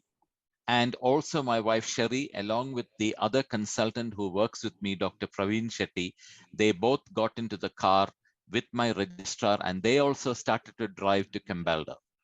എൻ്റെ ഭാര്യയോടൊപ്പം എൻ്റെ ഒരു സുഹൃത്തും അവിടെ ഉള്ള ഒരു രജിസ്ട്രാറും കൂടെ ചേർന്നാണ് അവിടുന്ന് ഇങ്ങോട്ട് വണ്ടിയിൽ വരെയുണ്ടായത്. So while Sherry was in the car being driven to Cambalda, ഈ വാർത്ത കേട്ട് കമ്പാൽഡ ക്ലിനിക്കിലേക്ക് വരുന്ന വഴിക്ക് the consultant who works with me, Dr. Shetty, he was calling my intern over the phone and giving her instructions what to do next. എൻ്റെ സുഹൃത്തായ doctor Shetty എൻ്റെ ഇന്റേണിനെ വിളിച്ചിട്ട് ഇൻസ്ട്രക്ഷൻസ് കൊടുക്കുകയായിരുന്നു എന്താണ് അടുത്തതായി ചെയ്യേണ്ടത്. And Sherry is sitting in the car listening to all of these things. എന്നിട്ട് എൻ്റെ consultant എൻ്റെ സുഹൃത്ത് ഷെട്ടി പറയുന്നതെല്ലാം കേട്ടോണ്ട് എൻ്റെ ഭാര്യ ആ വണ്ടിയിൽ ഉണ്ടായിരുന്നു. She heard 30 minutes is over and he has not come back. എന്നിട്ട് എൻ്റെ ഭാര്യ ചെവി കൊണ്ട് കേൾക്കുകയാണ്, അവിടെ ഇരുന്ന് കേൾക്കുകയാണ്, ഇതുപോലെ 30 മിനിറ്റ് ശ്രമിച്ചു, ഇതുവരെയും ജീവൻ തിരിച്ചു വന്നിട്ടില്ല. 45 minutes is over and he is not revived. 45 minute കഴിഞ്ഞു, പക്ഷെ ഇതുവരെയും റിവൈവ് ആയി തിരിച്ചു വന്നില്ല. And in her own mind, she's thinking, I am going to collect a dead body. എന്നിട്ട് എൻ്റെ ഭാര്യയുടെ എൻ്റെ പുള്ളിക്കാരിയുടെ മനസ്സിൽ തന്നെ ആലോചിച്ചു, ഞാനൊരു മൃതശരീരം എടുക്കാൻ വേണ്ടി പോവുകയാണല്ലോ. Immediately she messaged her father, Mr. Jacob Thomas, who was in Dubai at the time. ആ സമയത്ത് തന്നെ ഭാര്യയുടെ പിതാവായ ജേക്കബ് തോമസിനെ മെസ്സേജ് ചെയ്ത് കമ്മ്യൂണിക്കേറ്റ് ചെയ്യാൻ തുടങ്ങി. And he called her immediately. എന്നിട്ട് അത് കേട്ടിട്ട് ഉടനെ തന്നെ ഡോക്ടർ ജേക്കബ് തോമസ് എൻ്റെ ഭാര്യയെ ഫാദർ ഇൻ ലോ മകളെ വിളിച്ചു. And Sherry told him what was going on and that I had gone into cardiac arrest and they were doing CPR on me and she felt she was coming to collect a dead body. എന്നിട്ട് എൻ്റെ ഭാര്യ explain ചെയ്തു, ഇതുപോലെ എന്തെല്ലാമാണ് സംഭവിച്ചിരിക്കുന്നത്, എത്ര നേരമായി, cardiac arrest ആണ്, എന്നിട്ട് ഞാൻ ഒരു മൃതശരീരം എടുക്കാനാണല്ലോ ഞാൻ ഇതുപോലെ കമ്പാൾഡയിലേക്ക് പോകുന്നതെന്ന് പറഞ്ഞു. Because being a doctor, she knew that if my blood supply to the brain does not come back within 3 minutes to a maximum 20 minutes, I will be completely brain dead. There is no chance of survival at all. കാരണം ഒരു doctor ആയിരിക്കെ doctor ഷെറിക്ക് അറിയാം, എൻ്റെ ഭാര്യയ്ക്ക് അറിയാം, 3 തൊട്ട് 20 minute വരെ എൻ്റെ ഹൃദയം ചലിച്ചു തുടങ്ങിയില്ല, ബ്ലഡ് ബ്രെയിൻ വരെ പോയില്ലെങ്കിൽ ഇത് തിരിച്ചു കിട്ടുന്ന ഒരു പരുവത്തിലേക്കല്ലല്ലോ എന്ന് എൻ്റെ ഭാര്യയ്ക്ക് അറിയാമായിരുന്നു. Obviously, she was very upset, and so was my father-in-law, and they were both crying on the phone. അത് കേട്ടിട്ട് അവർ ഒരുപാട് വിഷമിച്ചും അവർ കരഞ്ഞുകൊണ്ടും ഫോണിൽ സംസാരിച്ചു. But her father said, Mole, I know you're a doctor, but you go there and you pray. God can do the impossible. ഇത് കേട്ടിട്ട് എൻ്റെ father in law എൻ്റെ ഭാര്യയോട് പറഞ്ഞു, മോളെ എനിക്കറിയാം നീ ഒരു ഡോക്ടറാണ്, പക്ഷെ നീ ഡോക്ടറിനേക്കാൾ ഉപരി നീ ഒരു ദൈവ പൈതലാണെന്ന് നീ മറക്കരുത്. Hallelujah, hallelujah, hallelujah, amen. He told her, Amen. Mole, you go there and you pray. God can do the impossible. മോളെ നീ പോയി അവിടെ ആ ശരീരത്തിൽ നോക്കി നീ പ്രാർത്ഥിക്കും, ദൈവം അസാധ്യമായ കാര്യം അവിടെ ചെയ്യുമെന്ന് എൻ്റെ പപ്പ എൻ്റെ ഭാര്യയോട് പറഞ്ഞു. And now let me go back to my story. They were doing the CPR, and it was more than 1 hour since they had started. 1 മണിക്കൂർ പിന്തുടർന്നിരിക്കുന്നു. പക്ഷെ അവര് CPR ചെയ്ത് കമ്പാൾഡോ ക്ലിനിക്കിൽ ആ CPR എന്നുള്ള പ്രക്രിയയിൽ തന്നെ തുടർന്നു. 1 മണിക്കൂർ പിന്തുടർന്നിരിക്കുന്നു. So by the time the emergency doctors from the Kalgoorlie hospital arrived in Kambalda, emergency doctors കൽഗുള്ളിയിൽ നിന്ന് കമ്പാൾഡയിലേക്ക് വന്നപ്പോ, and they looked at everything that Dr. Rao and my intern had done. ആ വലിയ ഹോസ്പിറ്റലിൽ നിന്ന് വന്ന ആൾക്കാർ ഈ ക്ലിനിക്കിലുള്ള എല്ലാ കാര്യങ്ങളും എന്തൊക്കെയാ ചെയ്തിരിക്കുന്നതെന്ന് അവർ സൂക്ഷ്മമായി പരിശോധിച്ചു. And they said, you have done everything you can. It is more than 1 hour. We need to now stop the resuscitation. ആ വലിയ ഹോസ്പിറ്റലിലെ ആൾക്കാർ പറഞ്ഞു, നിങ്ങളാൽ ചെയ്യാൻ പറ്റുന്നത് എല്ലാം നിങ്ങൾ ചെയ്തു കഴിഞ്ഞു, ഇനിയും ചെയ്തിട്ട് കാര്യമില്ലെന്ന് തോന്നുന്നു, നിങ്ങൾക്ക് ഇനി റിസസിറ്റേഷൻ നിർത്താം, CPR നിർത്താം. So Dr. Steve Dungy, who was 25 years experienced as an emergency physician, he took over the whole resuscitation. Steve Dunjey എന്ന് പറയുന്ന 25 വർഷം പരം എക്സ്പീരിയൻസ് ഉള്ള ഡോക്ടർ ആ ഹോൾ അവിടെ നടക്കുന്ന കാര്യത്തിന്റെ കൺട്രോൾ പുള്ളിക്കാരൻ എടുത്തു. And he said, look, Sean is our colleague, but his brain is dead now. There is no meaning in continuing the CPR. We need to stop. ആ വലിയ ഡോക്ടർ സ്റ്റീവ് ഡഞ്ചി പറഞ്ഞു, Sean നമ്മുടെ സുഹൃത്താണ്, പക്ഷെ നമ്മളാൽ ചെയ്യാൻ പറ്റുന്നതെല്ലാം കഴിഞ്ഞു, 1 മണിക്കൂർ പിന്തുടർന്നിരിക്കുന്നു, ബ്രെയിൻ ഡെഡ് ആയിട്ടുണ്ട്, ഇനിയും ചെയ്യാൻ ഒന്നും ഇല്ലല്ലോ, ഇനി നമുക്ക് നിർത്താമെന്ന് പറഞ്ഞു. My intern, Dr. Zunera, got really upset because she knew that Sherry was on the way to the Kambalda clinic. ഞാൻ നിങ്ങളോട് പറഞ്ഞിരുന്നല്ലോ, എൻ്റെ ഇന്റേൺ, പാകിസ്ഥാനി ഇന്റേൺ ഡോക്ടർ സുനേറ, ആ പുള്ളിക്കാരി പറഞ്ഞു, പുള്ളിക്കാരി അതിന് എതിർപ്പ് സംസാരിച്ചു തുടങ്ങി ആ സമയത്ത്. And she said, why don't we continue at least till Dr. Sherry comes? അങ്ങനെ പറയാതെ ഡോക്ടർ ഷെറി ഡോക്ടർ ഷോണിന്റെ ഭാര്യ ഡോക്ടർ ഷെറി കാൽഗുള്ളിൽ നിന്ന് ഇവിടെ വരുന്നത് വരെയെങ്കിലും നമുക്ക് CPR കൊടുത്തൂടെ എന്ന് ഡോക്ടർ സുനേറ ഇന്റേൺ ചോദിച്ചു. So they discussed together and came to the decision that 2 more cycles of CPR they will give, each 2 minutes long. എന്നിട്ട് അവരെല്ലാരും കൂടെ തീരുമാനിച്ചിട്ട് പറഞ്ഞു, 2 സൈക്കിൾ CPR-ഉം കൂടെ നമുക്ക് ഇനി കൊടുത്ത് ആ സൈക്കിൾ ഇനി അവസാനിപ്പിക്കാമെന്ന് പറഞ്ഞു. And they did both cycles of CPR, and they gave the last dose of adrenaline, which was in the hospital, in the clinic. എന്നിട്ട് എനിക്ക് ലാസ്റ്റ് 2 സൈക്കിൾ ഓഫ് CPR-ഉം ഹോസ്പിറ്റലിൽ ലാസ്റ്റ് ഡോസ് ആയ അഡ്രിനലിനും എന്റെ ശരീരത്തിൽ കൂടെ വിട്ടു, അവർ ഇഞ്ചെക്ട് ചെയ്തു. And there was no response whatsoever, so they stopped the resuscitation. ഈ 2 പ്രക്രിയ ചെയ്ത് കഴിഞ്ഞതിന് ശേഷവും എന്റെ ശരീരത്തിന് ഒരു ചലനവും ഇല്ല, ഞാൻ അതുപോലെ തന്നെ കിടക്കുന്നു. So they completely stopped the resuscitation. അവര് കംപ്ലീറ്റ്ലി റിസസിറ്റേഷനും CPR-ഉം അവർ നിർത്തിയിരിക്കുന്നു. By the time Sherry arrived in the clinic, ആ സമയം കൊണ്ട് എൻ്റെ ഭാര്യ ക്ലിനിക്കിലേക്ക് കയറി വരികയും she was in such a bad emotional state that they had to hold her to get up the steps to enter into the clinic. ഒരുപാട് തളർന്ന അവസ്ഥയിൽ അവിടുന്ന് സ്റ്റെപ്പ് കയറിയപ്പോൾ അവിടെ ഉള്ളവർ എൻ്റെ ഭാര്യനെ പിടിക്കേണ്ടി ആ ഒരു കണ്ടീഷനിലായിരുന്നു എൻ്റെ ഭാര്യ. അത്രയ്ക്ക് തകർന്നു പോയിരുന്നു ഈ വാർത്ത കേട്ടിട്ട്. And immediately Dr. Steve Dungy came outside the resuscitation room. Resuscitation റൂമിൽ നിന്ന് വെളിയിൽ ഡോക്ടർ സ്റ്റീവ് ഡഞ്ചി ഇറങ്ങി വരികയും And he told her, Sherry, I'm so sorry. Sean is gone.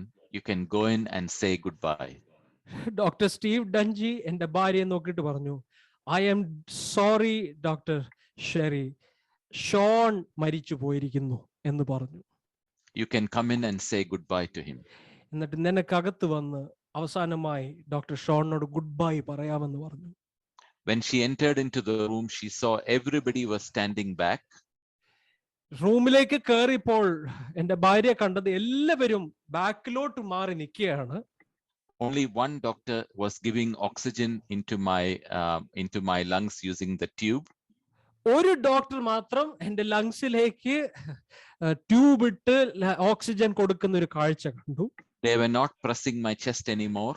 ആരും എൻ്റെ ചെസ്റ്റിലേക്ക് ഞെക്കുന്നത് ഈ CPR കൊടുക്കുന്നത് കണ്ടില്ല. And she saw that the ECG monitor was just a flat line. എന്നിട്ട് പുള്ളിക്കാരി ആ ECG മോണിറ്ററിലേക്ക് നോക്കിയപ്പോൾ കണ്ടത് ഒരു ഫ്ലാറ്റ് ലൈൻ ആണ്. And my body was white because I was dead for almost 1 hour and 25 minutes by that stage. എൻ്റെ മുഴുവൻ ശരീരം 1 മണിക്കൂർ 25 മിനിറ്റ് ജീവനില്ലാതെ കിടന്നതുകൊണ്ട് എൻ്റെ ശരീരം മുഴുവനും രക്തം ഓട്ടം ഇല്ലാത്തതുകൊണ്ട് വിളറി ഇരിക്കുന്ന ഒരു അനുഭവം കണ്ടു. She immediately held my hand. അപ്പോൾ തന്നെ ഡോക്ടർ ഷെറി എൻ്റെ ഭാര്യ എൻ്റെ കൈകളെ കയറി പിടിച്ചു. And it was cold as ice. അത് ഐസ് പോലെ തണുത്തിരുന്നു. She just closed her eyes. എൻ്റെ ഭാര്യ കണ്ണുകളെ അടച്ചു. And she remembered what her father had said. Doctor ഷെറിയുടെ പപ്പ എന്താ പറഞ്ഞെന്ന് ഓർക്കുകയുണ്ടായി. And she said a very simple prayer. എൻ്റെ ഭാര്യ ഒരു വളരെ നിസ്സാരമായ ചെറിയൊരു സിമ്പിൾ പ്രാർത്ഥന അവിടെ നിന്ന് പ്രാർത്ഥിച്ചു. She said, Lord, Sean is 39 years old. I'm only 38 years old. My son is only 10 years old. I need a miracle. എൻ്റെ ഭാര്യ പറഞ്ഞത്, കർത്താവേ, ഷോൺ 39 വയസ്സും ഞാൻ 38 വയസ്സും എൻ്റെ കുഞ്ഞ് 10 വയസ്സും, എനിക്ക് ഒരു അത്ഭുതം വേണം എന്ന് പറയുണ്ടായി. Immediately as she prayed that prayer, beep, beep, beep, my heartbeat came back. ഇത് പറയുന്ന അളവിൽ ഇത് പറഞ്ഞുകൊണ്ടിരിക്കുമ്പോൾ പെട്ടെന്ന് കേട്ടൊരു ശബ്ദമാണ് ബീപ് ബീപ് ബീപ് ബീപ് എന്നൊരു ശബ്ദം കേട്ടു. Immediately they realized that my heartbeat had come back and they could see it on the ECG monitor. Flat line ആയിരുന്ന ആ മോണിറ്ററിൽ പെട്ടെന്ന് തന്നെ ECGയിൽ ആ മഷീനിൽ ഒരു മാറ്റം സംഭവിക്കുന്നു, ഒരു ചലനം സംഭവിക്കുന്നതായിട്ട് ഡോക്ടർ ഷെറി കാണുകയുണ്ടായി. God had answered her prayer. ദൈവം പുള്ളിക്കാരിയുടെ പ്രാർത്ഥന കേട്ടു. The same God of Abraham, Isaac and Jacob, who had raised Lazarus from the dead, had brought my heart back to life. അബ്രഹാമും ഇസഹാക്ക് യാക്കോബിന്റെ ദൈവം, ലാസറസിനെ വരെ കല്ലറയിൽ പുറത്തു കൊണ്ടുവന്ന ദൈവം എൻ്റെ ഭാര്യ പറഞ്ഞ നിസ്സാരമായ പ്രാർത്ഥന എൻ്റെ പിതാവ് കേട്ടു. Friends, I want to show you a timeline just to show you how long I had been dead. I had left Esperance. Go ahead. സുഹൃത്തുക്കളെ, ഞാൻ എൻ്റെ ഈ ടൈം ലൈൻ നിങ്ങളെ ഞാൻ കാണിക്കുകയാണ്. എത്ര സമയത്ത് എന്തെല്ലാം സംഭവിച്ചെന്ന് ഈ ടൈം ലൈൻ പറയുന്നു. I left Esperance at 9:30 in the morning. ഞാൻ എസ്പെറൻസ് എന്ന് പറഞ്ഞ സ്ഥലം 9:30 രാവിലെ 9:30 വിട്ടു. At 13:25, that is 1:25 in the afternoon, I reached the Cambalda clinic. ഉച്ച 1:25 ആയപ്പോൾ ഞാൻ കമ്പാൽഡ ക്ലിനിക്കിലെത്തി. The first ECG was done at 1:34 in the afternoon. ഞാൻ 1:34 ആയപ്പോഴത്തേക്ക് എനിക്ക് ആദ്യത്തെ ECG എടുത്തു. and I was already in cardiac arrest at 1:42, only 8 minutes after reaching that clinic. You remember, the Holy Spirit prompted me to come to that clinic. നിങ്ങൾക്ക് ഓർമ്മയുണ്ടോ ഞാൻ പറഞ്ഞതില്ല? പരിശുദ്ധാത്മാവ് എന്നോട് പറഞ്ഞു, എടാ നീ വണ്ടി ഓടിക്കരുത്, നീ പെട്ടെന്ന് തന്നെ ഒരു ക്ലിനിക്കിൽ പോണോ. ആ 8 മിനിറ്റ് ദൂരത്തിലാണ് എനിക്ക് ഇത്രയും പ്രശ്നങ്ങൾ ഉണ്ടായത്. Hallelujah. The first shock was given at 1:44 in the afternoon. 1:44 ആയപ്പോ എനിക്ക് ആദ്യത്തെ ഷോക്ക് തന്നു. And 13th and final shock at 2:30 in the afternoon. 2:30 ആയപ്പോൾ എനിക്ക് 13ാമത്തെ ഷോക്ക്, ഫൈനൽ ഷോക്ക് തന്നു. Friends, I was in ventricular fibrillation for 48 minutes with no blood going anywhere in my body. ഞാൻ ventricular fibrillation എന്ന് പറയുന്ന ആ സ്ഥിതിയിൽ 48 minute ഞാൻ ആ ഒരു സ്ഥിതിയിൽ കിടന്ന് എന്റെ ശരീരത്തിന്റെ ഒരു അവയവത്തിലേക്കും ബ്ലഡ് പാസ് ചെയ്യാത്ത ഒരു നിലയിലേക്ക് ഞാൻ പോയി. And then I went into the flat line, which we called asystole. എന്നിട്ട് ഞാൻ asystole എന്ന് പറയുന്ന ഒരു സ്ഥലം, അതാണ് ആ ഫ്ലാറ്റ് ലൈൻ, ആ സ്ഥിതിയിലേക്ക് ഞാൻ പോയി. And the emergency physicians from Kalgoorlie Hospital arrived at 2:50 in the afternoon. കാൽഗുളി ഹോസ്പിറ്റലിൽ നിന്ന് എമർജൻസി ഫിസിഷ്യൻസ് 2:50 ആയപ്പം ഹോസ്പിറ്റൽ കമ്പാൾഡയിൽ വന്നു. And they gave the final shot of adrenaline and CPR at 14:52, that is 2:52. 2:58 ആയപ്പം ഫൈനൽ ഷോട്ട് ഓഫ് അഡ്രിനലിനും CPRും തരികയായിരുന്നു അവസാനമായിട്ട്. And then they stopped completely the CPR. എന്നിട്ട് completely CPR തരുന്നത് അവര് നിർത്തി. And Sherry prayed at 15:07 when my heartbeat came back. 15 അല്ലെങ്കിൽ 3:07 ആയപ്പോ എന്റെ ഭാര്യ ആ പറഞ്ഞ സിമ്പിൾ പ്രാർത്ഥനയിൽ എന്റെ ഹൃദയത്തുടുപ്പ് തിരിച്ചു കയറി വന്നു. Friends, 37 minutes I was in asystole, and my total time of being clinically dead was 1 hour and 25 minutes. ഞാൻ 37 മിനിറ്റ് asystole എന്ന് പറഞ്ഞ സ്ഥിതിയിലും ഞാൻ ടോട്ടലി ബ്രെയിൻ ഡെഡായി കിടന്ന സമയമാണ് 1 മണിക്കൂർ 25 minute. Do you remember what I told you about the brain? ഞാൻ നിങ്ങളോട് ബ്രെയിനിനെ കുറിച്ച് പറഞ്ഞത് ഓർമ്മയുണ്ടല്ലോ. So Dr. Steve Dungy, when he saw that my heartbeat had come back, they started to work on me again.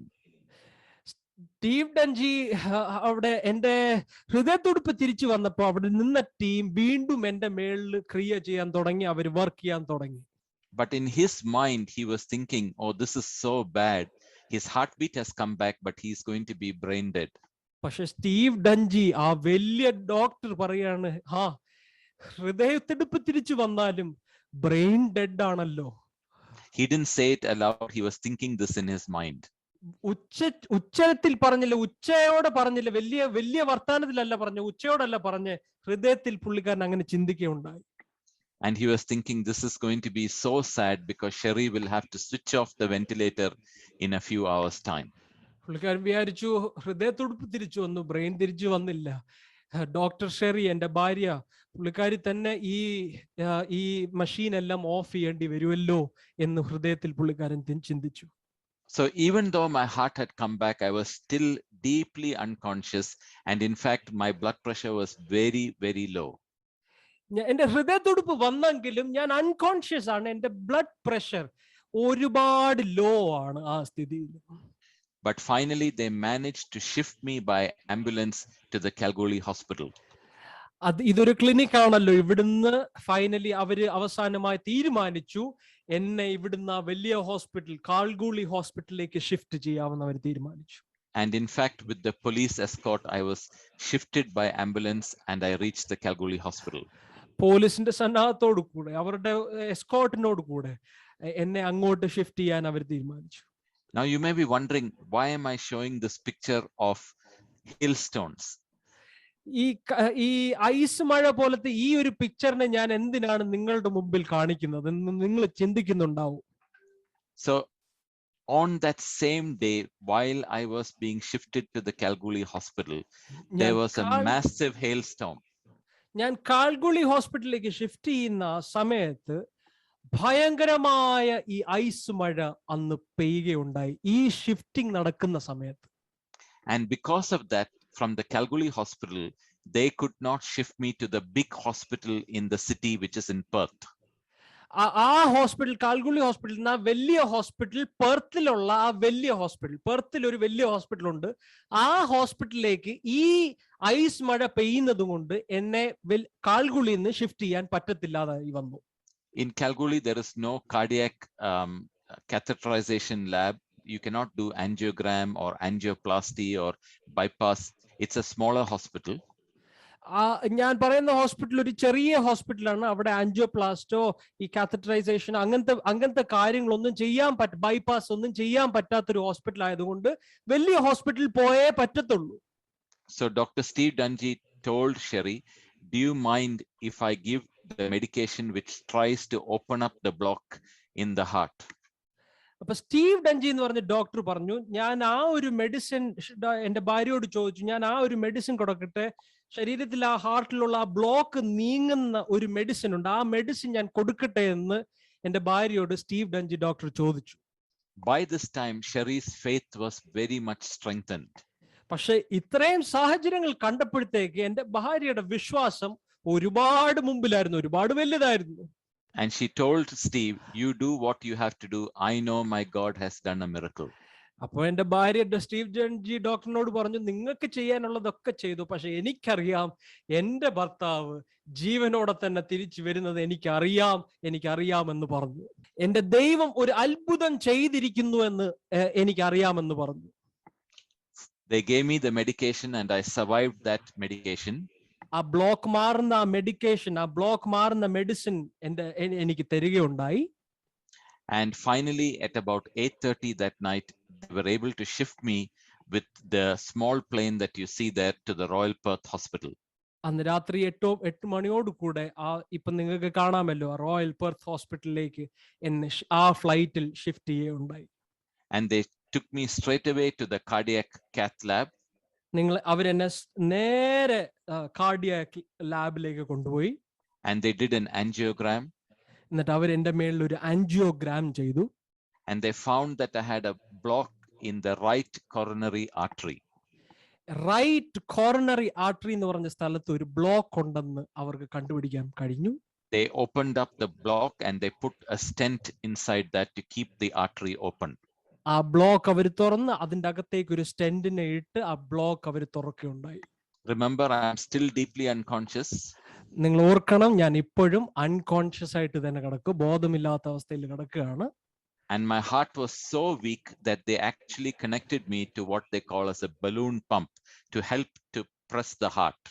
എന്റെ heart അത്രയും വീക്കായിരുന്നു. കാരണം വീക്കാണെന്ന് കാണിക്കുന്നത് എനിക്ക് തന്നെ ശ്വസിക്കാൻ കഴിയാത്തത് കൊണ്ട് അവരെന്നെ ഒരു ബലൂൺ പമ്പിലേക്ക് കണക്ട് ചെയ്തിരുന്നു. Balloon pump. Yeah, and I was not breathing on my own, and they connected me. I was already on a ventilator. ഞാൻ ഓൾറെഡി ഒരു വെന്റിലേറ്ററിലായിരുന്നു, എനിക്ക് ബ്രീത് ചെയ്യാൻ പറ്റാത്തൊരു അവസ്ഥയായതുകൊണ്ട്. And finally, they shifted me to the ICU at about 1 o'clock in the morning. വെളുപ്പിന് 1 മണിയായപ്പോഴത്തേക്ക് അവരെന്നെ ICUലേക്ക് മാറ്റി. The registrar who was working in the ICU, he called Sherry immediately. ആ ICUയിൽ work ചെയ്യുന്ന രജിസ്ട്രാർ എന്റെ ഭാര്യയെ വിളിച്ചു. And he said, Sherry, you know that Sean has been dead for a long time. It's just going to be a matter of few hours and he will die.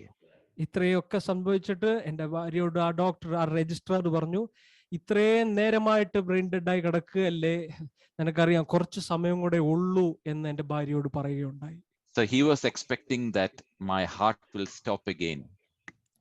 ആ registrar വിചാരിച്ചിരുന്നത് എന്റെ heart, ഈ പ്രവൃത്തി തുടങ്ങിയ heart വീണ്ടും പ്രവൃത്തി രഹിതമാകും, അത് നിലച്ചു പോകും എന്ന് വിചാരിച്ചു. But Sherry told him, I believe my God has done a miracle. My husband will walk out of this ICU.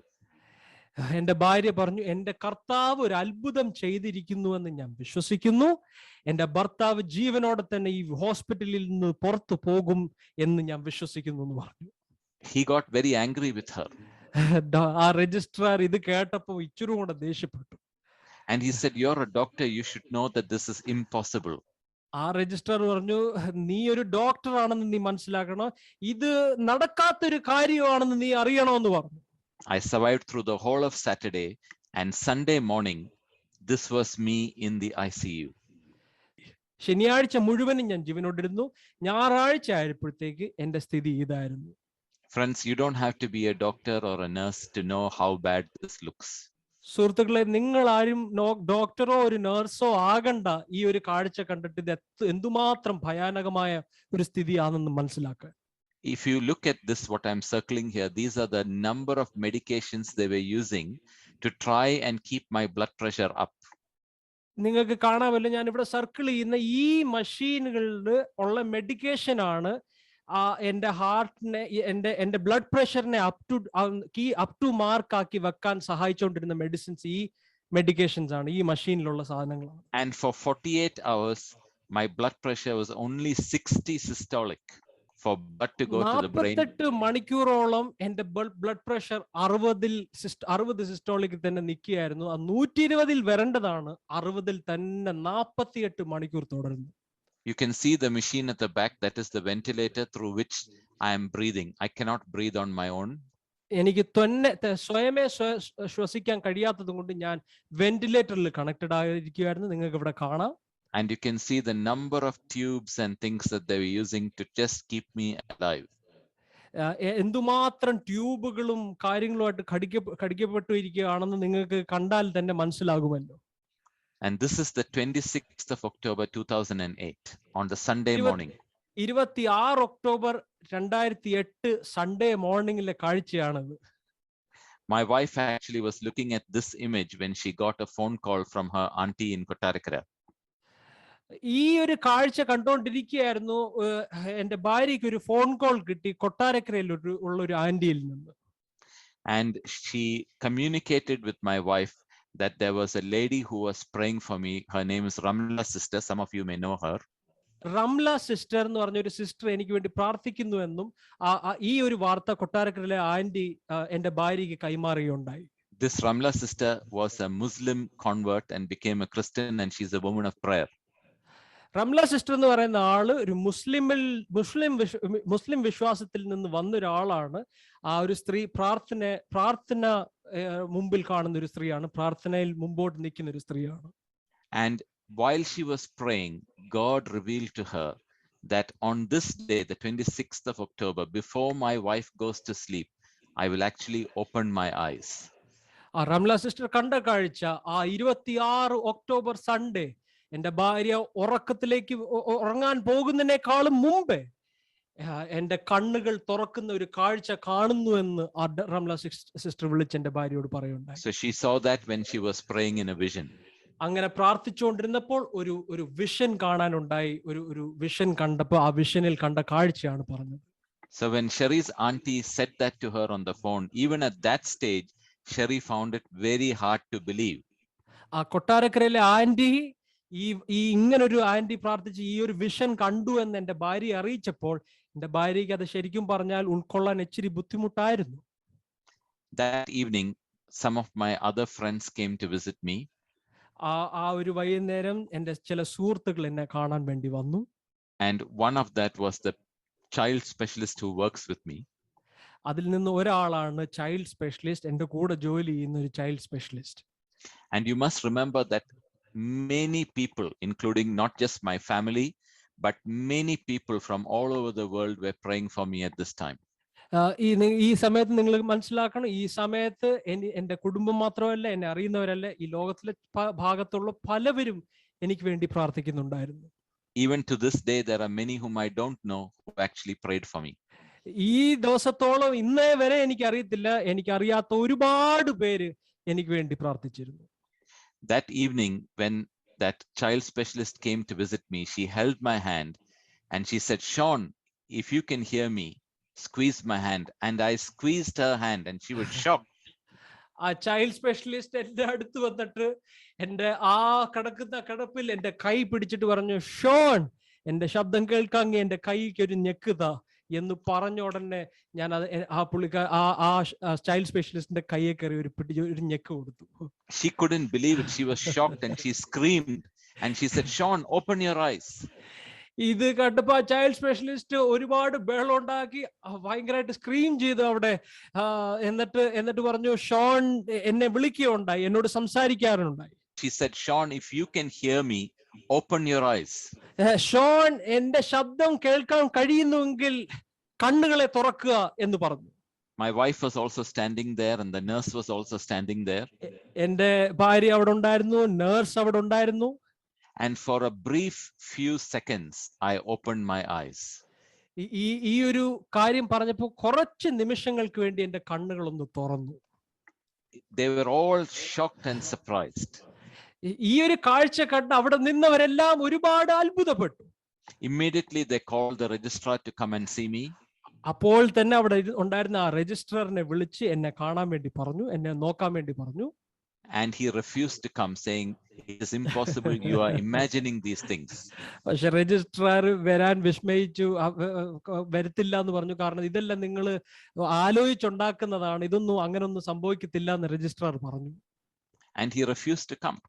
എന്നിട്ട് വരാൻ പുള്ളി സമ്മതിച്ചില്ല, വരത്തില്ല എന്ന് പറഞ്ഞു. But he had to change his mind the next day. പക്ഷെ സുഹൃത്തുക്കളെ, അടുത്ത ദിവസം ഈ രജിസ്ട്രാറിന്റെ മനസ്സ് മാറേണ്ടിയ ഒരു അവസ്ഥ വന്നു. By Monday, I started to move my hands and my legs. തിങ്കളാഴ്ച ആയപ്പോഴത്തേക്കും എന്റെ കണ്ണുകൾ, എന്റെ കരങ്ങളെ ഞാൻ ചലിപ്പിച്ചു തുടങ്ങിയിരിക്കുന്നു. And by Wednesday, they were able to remove the tube from my mouth and I started to breathe on my own. ബുധനാഴ്ച ആയപ്പോഴത്തേക്ക് എന്റെ ശരീരത്തിൽ നിന്ന് ഈ ട്യൂബ് എടുത്ത് മാറ്റി ഞാൻ സ്വയമേ ശ്വസിക്കാൻ തുടങ്ങിയിരിക്കുന്നു. I opened my eyes and I looked around and I said, "What am I doing here?" ഞാൻ കണ്ണിനെ തുറന്നിട്ട് ഞാൻ പെട്ടെന്ന് ഞാൻ നോക്കിയിട്ട് പറഞ്ഞു, ഞാൻ ഇവിടെ എന്ത് ചെയ്യുക? Please show me my ECG and my ABG. എന്നെ എന്റെ ECGയും എന്റെ ABGയും കാണിക്കാൻ പറഞ്ഞു. Friends, the nurse almost collapsed because my brain was 100% normal. ബുധനാഴ്ച ആയപ്പോഴത്തേക്ക് എന്റെ നേഴ്സ് ബോധം കെടുന്ന അവസ്ഥയിലേക്കായി. ബുധനാഴ്ച ആയപ്പോഴത്തേക്ക് എന്റെ ബ്രെയിൻ 100% വർക്കിംഗ് കണ്ടീഷനിലായിരുന്നു. Praise the Lord. This is the God of Abraham, Isaac and Jacob. ഇതാണ് ഞാൻ പറയുന്ന അബ്രഹാമിന്റെയും ഇസാക്കിന്റെയും യാക്കോബിന്റെയും ദൈവം. The same God who raised Lazarus from the dead had raised me to life with a normal, 100% normal brain. ലാസറസിനെ 4 ദിവസമായി മരിച്ച ലാസറസിനെ കല്ലറയിൽ നിന്ന് ഉയർപ്പിച്ച ആ ദൈവം എന്നെയും 100% എന്റെ ചത്തുപോയ ബ്രെയിനിനെ 100% പ്രവൃത്തിയോടെ തിരിച്ചു കൊണ്ടുവന്നിരിക്കുന്നു. Friends, not only that, the miracle is not just that my heartbeat came back after 1 hour and 25 minutes. ഞാൻ പറയുന്ന അത്ഭുതം 1.5 മണിക്കൂറിൽ എനിക്ക് സംഭവിച്ച ഞാൻ എന്റെ ഹാർട്ട് അറസ്റ്റ് ആയി പോയ അത്ഭുതം മാത്രമല്ല ഞാൻ നിങ്ങളോട് ഷെയർ ചെയ്യുന്നത്. The fact that my brain was 100% normal is medically impossible. എന്റെ പ്രവർത്തനരഹിതമായ ബ്രെയിൻ ഇത്രയും സമയം കഴിഞ്ഞ് ബ്രെയിനിലേക്ക് ഓക്സിജൻ പോയില്ലെങ്കിൽ 20 മിനിറ്റ് കൊണ്ട് മരിച്ചു പോകുന്ന ആ ബ്രെയിൻ തിരിച്ചു 100% ബുധനാഴ്ച പ്രവർത്ത ശേഷിയിലേക്ക് തിരിച്ചു വന്നു എന്ന് പറയുന്നത് അത്ഭുതമല്ലെങ്കിൽ വേറെ എന്താ സുഹൃത്തുക്കളെ? Friends, I want to just show you very quickly. Some of you may not understand this. Don't worry about it. But this is a picture that shows the blood test showing that I had a massive heart attack. ഞാൻ കാണിക്കുന്നത് പലവർക്കും മനസ്സിലായില്ലെന്ന് വരും. എന്നാലും ഞാൻ കാണിക്കുന്നത് എനിക്ക് massive heart attack ഉണ്ടായപ്പോഴുള്ള ഗ്രാഫുകളാണ്. This blood test called ALT shows that my liver, which was absolutely normal, became very damaged. And then over a period of days, it came back to normal. ഇത് കാണിക്കുന്നത്, ഈ ചിത്രം കാണിക്കുന്നത് ALT, എന്റെ liver എങ്ങനെയായിരുന്നോ അത് ഈ പ്രശ്നം ഹാർട്ട് അറ്റാക്ക് വന്നത് കഴിഞ്ഞതിന് ശേഷം എന്റെ എന്തുമാത്രം ലിവർ ഡിറ്റീറിയറേറ്റ് ആയെന്ന് കാണിക്കുന്ന ചിത്രമാണ്. And this blood test shows my kidney, which was absolutely normal before, the kidneys had failed and I had to have dialysis 6 times before my kidney came back to normal. ഒരു പ്രശ്നമില്ലായിരുന്ന kidney heart attack വന്നു കഴിഞ്ഞിട്ട് 6 പ്രാവശ്യം dialysis ചെയ്യുന്ന സ്ഥിതിയിലേക്ക് വരെ പോയ കിഡ്നിയെ കുറിച്ചാണ് ഞാൻ ഈ ഗ്രാഫ് കാണിക്കുന്നത്. And even though my liver was damaged and my kidney was damaged, the first organ to be damaged is supposed to be the brain, and yet my brain was 100% normal. കാണുകയും എൻ്റെ liver പോയി, എൻ്റെ kidney പോയി, പക്ഷെ ആദ്യം പോയത് എൻ്റെ brain. പക്ഷെ ആ പോയ ബ്രെയിനിനെ എൻ്റെ യേശു 100% ജീവനോടെ തിരിച്ചു കൊണ്ടുവന്നെന്നുള്ള സാക്ഷ്യമാണ് എൻ്റെ സാക്ഷ്യം. Hallelujah. On the 13th day, I was discharged from the hospital. 13ാമത്തെ ദിവസം ഞാൻ ഹോസ്പിറ്റലിൽ നിന്ന് discharge ആകുകയുണ്ടായി. And you can see that my mother is there on the right hand side. She's holding my hand. My family was there. നിങ്ങൾക്ക് കാണാമല്ലോ, റൈറ്റിൽ, top റൈറ്റിൽ എൻ്റെ അമ്മ എന്നെ പിടിക്കുന്നു, എൻ്റെ ഫാമിലി അവിടെ ഉണ്ട് കാണുന്നത്. And on the left hand side, top image is my wife's mother, and on the bottom is my wife's father, and there were friends who were visiting. എൻ്റെ ടോപ്പ് ലെഫ്റ്റിൽ എൻ്റെ വൈഫിന്റെ മദർ, ടോപ്പ് ബോട്ടം ലെഫ്റ്റിൽ എൻ്റെ വൈഫിന്റെ father, ഇവരൊക്കെ എന്നെ സന്ദർശിക്കുകയുണ്ടായി.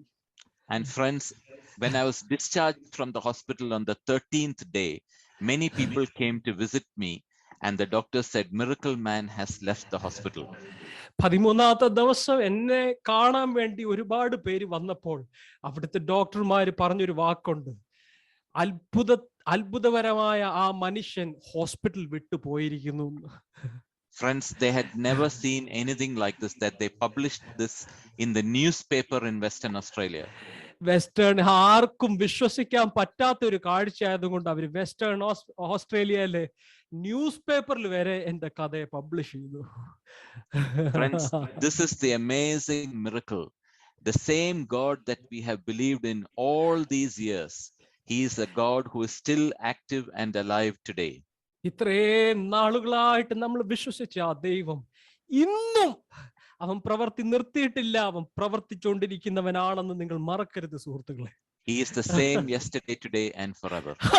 അവൻ ഇന്നലെയും ഇന്നും നാളെയും അവൻ അതുപോലെ ഒരു മാറ്റവും ഇല്ലാത്തൊരു ദൈവമാണ്. And if you'd like to know more about my testimony or share my testimony with people, I've got a website. This is the address. നിങ്ങൾക്ക് എൻ്റെ ഈ ഒരു അത്ഭുത സാക്ഷ്യം മറ്റുള്ളവരേക്ക് കൊടുക്കാൻ അല്ലെങ്കിൽ കൂടുതൽ അറിയാൻ താല്പര്യം ഉണ്ടെങ്കിൽ എൻ്റെ ഈ വെബ്സൈറ്റ് അഡ്രസ്സിലേക്ക് നിങ്ങൾക്ക് പോകാം. There are many videos. There's a lot of books that have been written, radio interviews, all on this website. എൻ്റെ ഒത്തിരി റേഡിയോ ഇന്റർവ്യൂസും ഒരുപാട് ആർട്ടിക്കിൾസും ഒരുപാട് ഇൻഫർമേഷൻ ഇതിനെ ചൊല്ലി ഈ കാര്യത്തിൽ ഈ വെബ്സൈറ്റിൽ നിങ്ങൾക്ക് കിട്ടും. So feel free to share it with those who do not still believe and you would like to share the story. അതുകൊണ്ട് ആരെങ്കിലും എൻ്റെ ഈ വാർത്തയെ വിശ്വസിക്കുന്നില്ലെങ്കിൽ നിങ്ങൾക്ക് ഈ വെബ്സൈറ്റിനെ കൊടുത്ത് അവർക്ക് ഫസ്റ്റ് ഹാൻഡ് ഇൻഫർമേഷൻ അവർക്ക് കൊടുക്കാൻ നിങ്ങൾക്ക് സാധിക്കും. I'm also a musician, and if you have got any of the digital platforms or YouTube, you will find 2 of the albums that I have released there. One is called Race to Life. ഞാനൊരു മ്യൂസീഷ്യനും കൂടാണ്. എൻ്റെ ഒരു album raise to life എന്ന് പറഞ്ഞൊരു ഒരു ആൽബമാണ് ഞാൻ release ചെയ്തിരിക്കുന്നത്. And the second album, which was just released in 2020, was Never Again, which is dedicated to the Jewish people. 2020 എൻ്റെ രണ്ടാമത്തെ ആൽബം വരികയുണ്ടായി. അതിന്റെ പേര് നെവർ അഗൈൻ എന്നാണ്. ഇത് കംപ്ലീറ്റ്ലി യഹൂദ കൂട്ടർക്ക് വേണ്ടി ഞാൻ ഡെഡിക്കേറ്റ് ചെയ്ത ഒരു ആൽബമാണ്. So I'd like to request your prayers for the Jewish people, because 98% of the Jewish people are now atheists. 98% യഹൂദന്മാർ ഇന്ന് നിരീശ്വരവാദികളായി തീർന്നിരിക്കുകയാണ്. അതുകൊണ്ട് നിങ്ങളുടെ ഓരോരുത്തരുടെ പ്രാർത്ഥന ഞാൻ ചോദിക്കുകയാണ്. And God has specially burdened me and my family to go to Israel, and we have done that over the last 7 years. And God gives me many opportunities to share my story with the people there. കഴിഞ്ഞ 7 വർഷങ്ങളായിട്ട് ഞാൻ Israel അല്ലെങ്കിൽ യഹൂദ കൂട്ടരുടെ ഇടയ്ക്കാണ് ഞാൻ പ്രവർത്തിച്ചു വരുന്നത്. ഞാനും എൻ്റെ കുടുംബത്തിന്റെ മേളിലും ദൈവം ഇട്ടിരിക്കുന്ന വിളിയും യഹൂദ കമ്മ്യൂണിറ്റിയുടെ ഇടയിൽ ചെന്ന് എൻ്റെ സാക്ഷ്യത്തെ ഞാൻ അവരുമായിട്ട് പങ്കിടുകയാണ് ഞാൻ ചെയ്യുന്നത്. And we do that by doing humanitarian aid work in Israel. ഇസ്രായേലിൽ തന്നെ ഞാൻ ഹ്യൂമാനിറ്റേറിയൻ എയ്ഡ് വർക്ക് ഒക്കെ ചെയ്താണ് ഞാൻ ഈ മിനിസ്ട്രി മുമ്പോട്ട് കൊണ്ടുപോകുന്നത്. So I'd like you to please pray for us. അതുകൊണ്ട് നിങ്ങൾ ഞങ്ങൾക്ക് വേണ്ടി പ്രാർത്ഥിക്കണമെന്ന് ഞങ്ങൾ അപേക്ഷിക്കുന്നു.